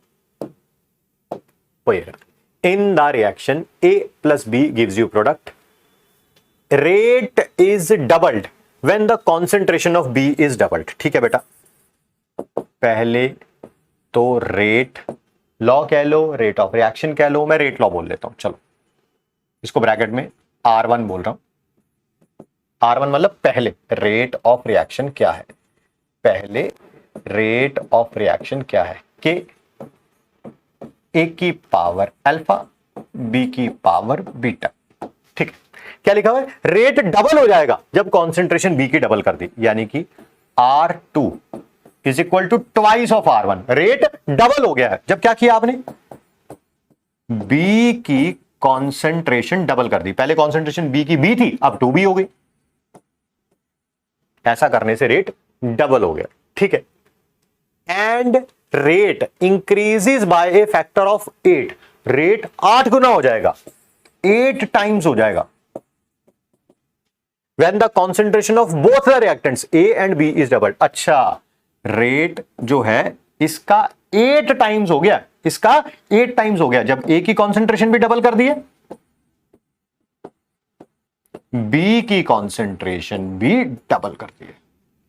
ठीक है, तो आपको रेट लॉ लिख के दिखाना है, बताओ इन चारों में से कौन सा होगा। कोई बात नहीं बेटा, बहुत आसान सा क्वेश्चन है। This is question equation 1, equation 2, equation 3। पहले तो मैं डिवाइड कर रहा हूं R2 को R1 से। क्या ये 2R1/R1 आ जाएगा? Yes sir. क्या ये K A की पावर अल्फा 2B की पावर बीटा, ये इक्वेशन 2 लिखी है मैंने ऊपर, नीचे इक्वेशन 1 लिखी है मैंने। क्या ये R1 से R1 कैंसिल आउट, K से K cancel out, concentration of A cancel out, alpha alpha cancel out, B cancel out. क्या ऊपर 2 आ जाएगा? यस। क्या यहां पर भी 2 की पावर बीटा आ जाएगा? Yes sir. क्या साफ पता चल गया? लेफ्ट हैंड साइड पे 2 है, राइट हैंड साइड पे 2 की पावर बीटा है, तो सर इसको ऐसे लिख सकते हैं। हाँ लिख सकते हैं। क्या बीटा 1 हो गया? बीटा क्या हो गया? 1। Yes sir. चलो ये तो पता चल गया। सर अल्फा फाइंड आउट करना है। अब क्या करो, पहले R2/R1 किया था, अब कर दो R3/R1। इक्वेशन 3 को डिवाइड कर दो 1 से। ठीक है sir. Left hand side R3 क्या था? 8 टाइम्स R1। ऊपर इक्वेशन 3 लिखनी है, नीचे इक्वेशन 1 लिखनी है।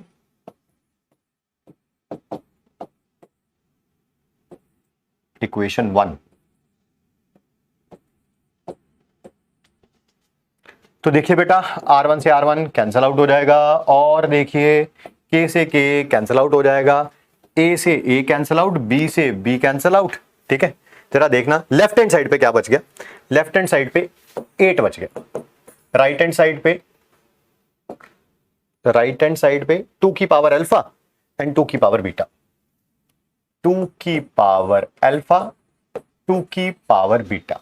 क्या अभी अभी आपने बीटा फाइंड आउट किया? Yes sir. बीटा कितना आया था? 1 आया था। अगर ये 1 आएगा तो 8/2 2 की पावर अल्फा, क्या ये 4 आ गया? 2 की पावर अल्फा 2 का स्क्वायर आ गया,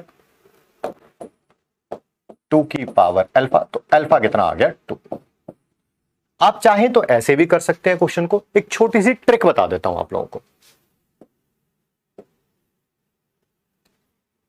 ठीक है, आप उससे भी वर्बली भी इस क्वेश्चन को कर सकते थे। क्या लिखा हुआ है?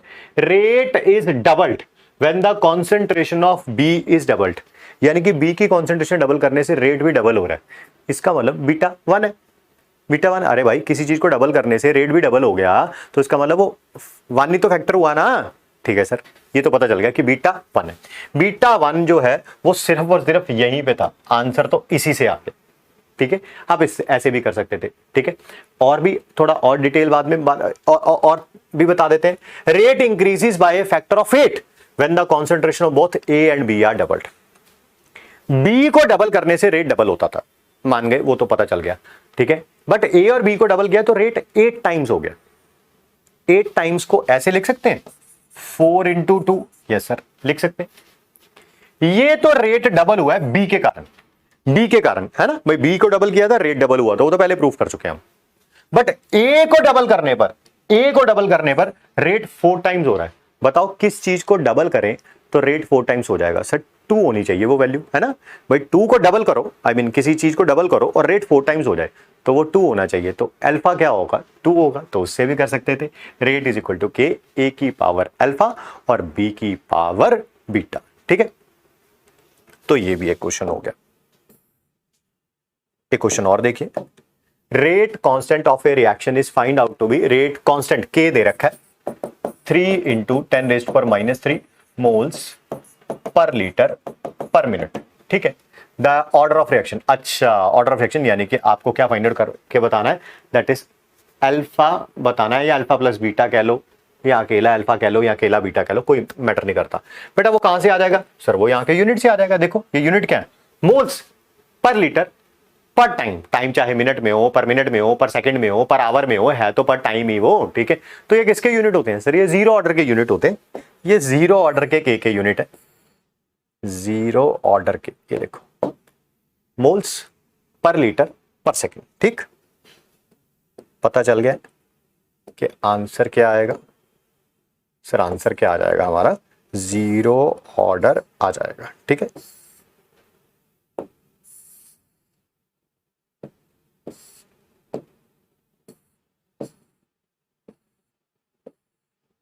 एक और अच्छा सा क्वेश्चन देखो,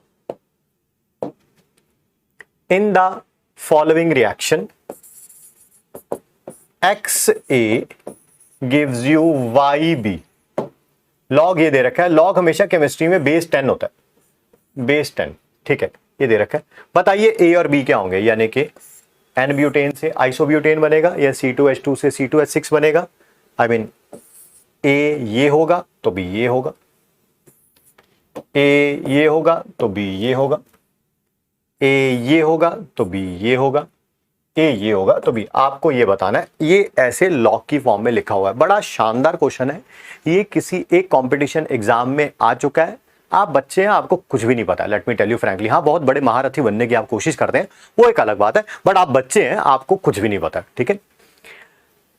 एक आप बचपन की अपनी ना कोई अपनी एल्बम उठा के देख लो, है ना, बचपन पे कोई शादी वादी का घर पे फंक्शन हुआ होगा, उसकी कोई एल्बम उठा के देख लो, उसमें जो आपने कपड़े पहने होंगे, ठीक है, आप उसको देखेंगे और आपकी उसी टाइम हंसी छूट जाएगी, बिल्कुल आप हंसने लगेंगे कि अबे क्या कपड़े पहन रखे हैं मैंने, मम्मी ने पूरा जमूरा सा बना रखा है मुझे, ठीक है। उसका कारण क्या है कि वो जो कपड़े जब आपने पहने थे आज से 10 12 15 साल पहले, उस समय वो फैशन में थे, है ना। और आज की डेट में वही कपड़े अगर आपसे बोला जाए, साइज इंक्रीज कर दिया जाए और आपको बोला जाए कि वो कपड़े पहन के किसी फंक्शन में चले जाओ, कभी भी ना जाओगे भाई तुम लोग, ठीक है, क्योंकि आज की डेट में वो फैशन में नहीं है। सिमिलरली क्वेश्चंस में भी ऐसा होता है भाई साहब, एक प्रकार का क्वेश्चन अगर किसी एक एग्जाम में आ जाता है, ठीक है ना, मेरे पास ऐसे सैकड़ों एग्जांपल्स हैं, सैकड़ों, एक नहीं सैकड़ों, बट मेरे पास टाइम नहीं है तो मैं अब सारे एग्जांपल यहां पर लिखने ही नहीं होंगे। एक प्रकार का क्वेश्चन अगर किसी एक एग्जाम में आ जाता है तो भाई साहब वो सारे एग्जाम्स में घूमेगा, सारे एग्जाम्स में, नीट में, जेई मेंस में, केवी पीवाई में, हो सकता है एनएसईसी में, ठीक है, तो इनमें सब में घूम उस प्रकार का, वो एज इट इज क्वेश्चन नहीं बट उस प्रकार का क्वेश्चन तो सब में घूमेगा। इतने में घूमने में उसे 3 4 5 साल लग जाएंगे, उसके बाद वो ऑब्सोलीट हो जाएगा, फैशन से खत्म हो जाएगा, फिर उसके आने के चांसेस थोड़े से कम हो जाते हैं अगर वो नए प्रकार का क्वेश्चन था तो। Same is the case here, ये क्वेश्चन जो है वो किसी एक एग्जाम में आ चुका है, जैसे हाई प्रोबेबिलिटी कि वो नीट में भी पूछा जाएगा, ठीक है, तो इसी कारण ये क्वेश्चन करा रहे हैं। ध्यान से सुनिए समझिए। ऐसा करते हैं कि इतना तो पता चल गया, ऐसे अपनी मनमर्जी से आंसर सोचने के बारे में बात कर रहा हूं। अगर ये ए होगा, ये बी होगा, ऐसे ही बस बात कर रहा हूं, क्या आपको पता है x की वैल्यू 1 आएगी और ये 2 आएगी। हाँ सर, बैलेंस करने के लिए, यानी कि x 1 आएगा y 2 आएगा।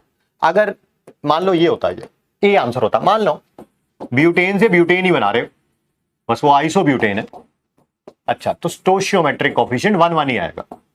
फॉर्मूला ये भी C4H10 होगा, वो भी C4H10 होगा, यानी कि x की वैल्यू 1 और y की वैल्यू भी क्या आएगी, 1 आएगी।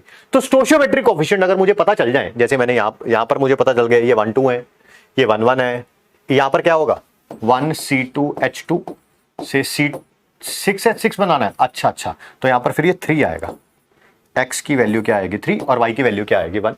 इसके बारे में बात कर लेते हैं। C2H4 से C4H8 बनाना है, तो इसका मतलब ये 2 रखने पड़ेंगे, ये 1, तो x की वैल्यू 2 है, y की वैल्यू 1 है। अगर मैं x और y फाइंड आउट कर लूं, अगर मैं x और y फाइंड आउट कर लूं तो मेरे ख्याल से मुझे पता चल जाएगा कि अगर x और y1 x1 y1 आया तो ये आंसर है, x3 y1 आया तो ये आंसर है, x2 y1 आया तो ये आंसर है, x1 y2 आया तो ये आंसर है। तो कैसे फाइंड आउट करूंगा, लिख लेते हैं उस रिएक्शन को, log base 10 minus DA by DT log base 10 dB by dt, ये रिएक्टेंट है, ये प्रोडक्ट है, साथ में 0.3010 लिखा हुआ, log base 10 minus DA by dt, 2 bar bracket लगा दी, कोई टेंशन नहीं, log base 10 dB by dt। क्या इतनी बात पता है कि नहीं, log 2 की वैल्यू बेस 10 है, 0.3010 होती है, यस सर, तो यानी कि ये log 2 है, ओके, 0.3010 क्या है, log 2 है, ठीक है। log m plus log n है, ये बेस 10 ही है बेटा, बार बार अब बोलना नहीं हुआ उसको, ठीक है। log m plus log n क्या होता है sir, log m into n होता है, यानी कि मैं इसको ऐसे लिख सकता हूं dB बाई dt इंटू 2 और यहां पर भी log वही minus DA by dt, bracket 2 बार लिख दिया, कोई टेंशन नहीं उससे। क्या बेटा लॉग से लॉग कैंसिल आउट कर सकता हूं, हाँ सर कर लो। क्या बन गया, ये minus DA by D T, D B by D T into two ना, वो टू को इधर लेके आ सकता हूं? हाँ सर ले आओ। भाई बताओ क्या ए गिव्स यू बी, ये कब होगा? जब यहां पर टू होगा, यहां पर वन होगा। यस और नो? यस और नो? ऐसे लिखते आए हो रेट ऑफ रिएक्शन? हाँ सर ऐसे लिखते आए, यहां पर टू आएगा, यहां पर वन। अब देखो कौन सी रिएक्शन है जिसके रिएक्टेंट में स्टोइचियोमेट्रिक कोएफिशिएंट 2 है, प्रोडक्ट में 1 है। रिएक्टेंट में 2 है, प्रोडक्ट में 1 है। ये ना 2C2H4 gives you 1C4H8, that is option number C, that is option number C।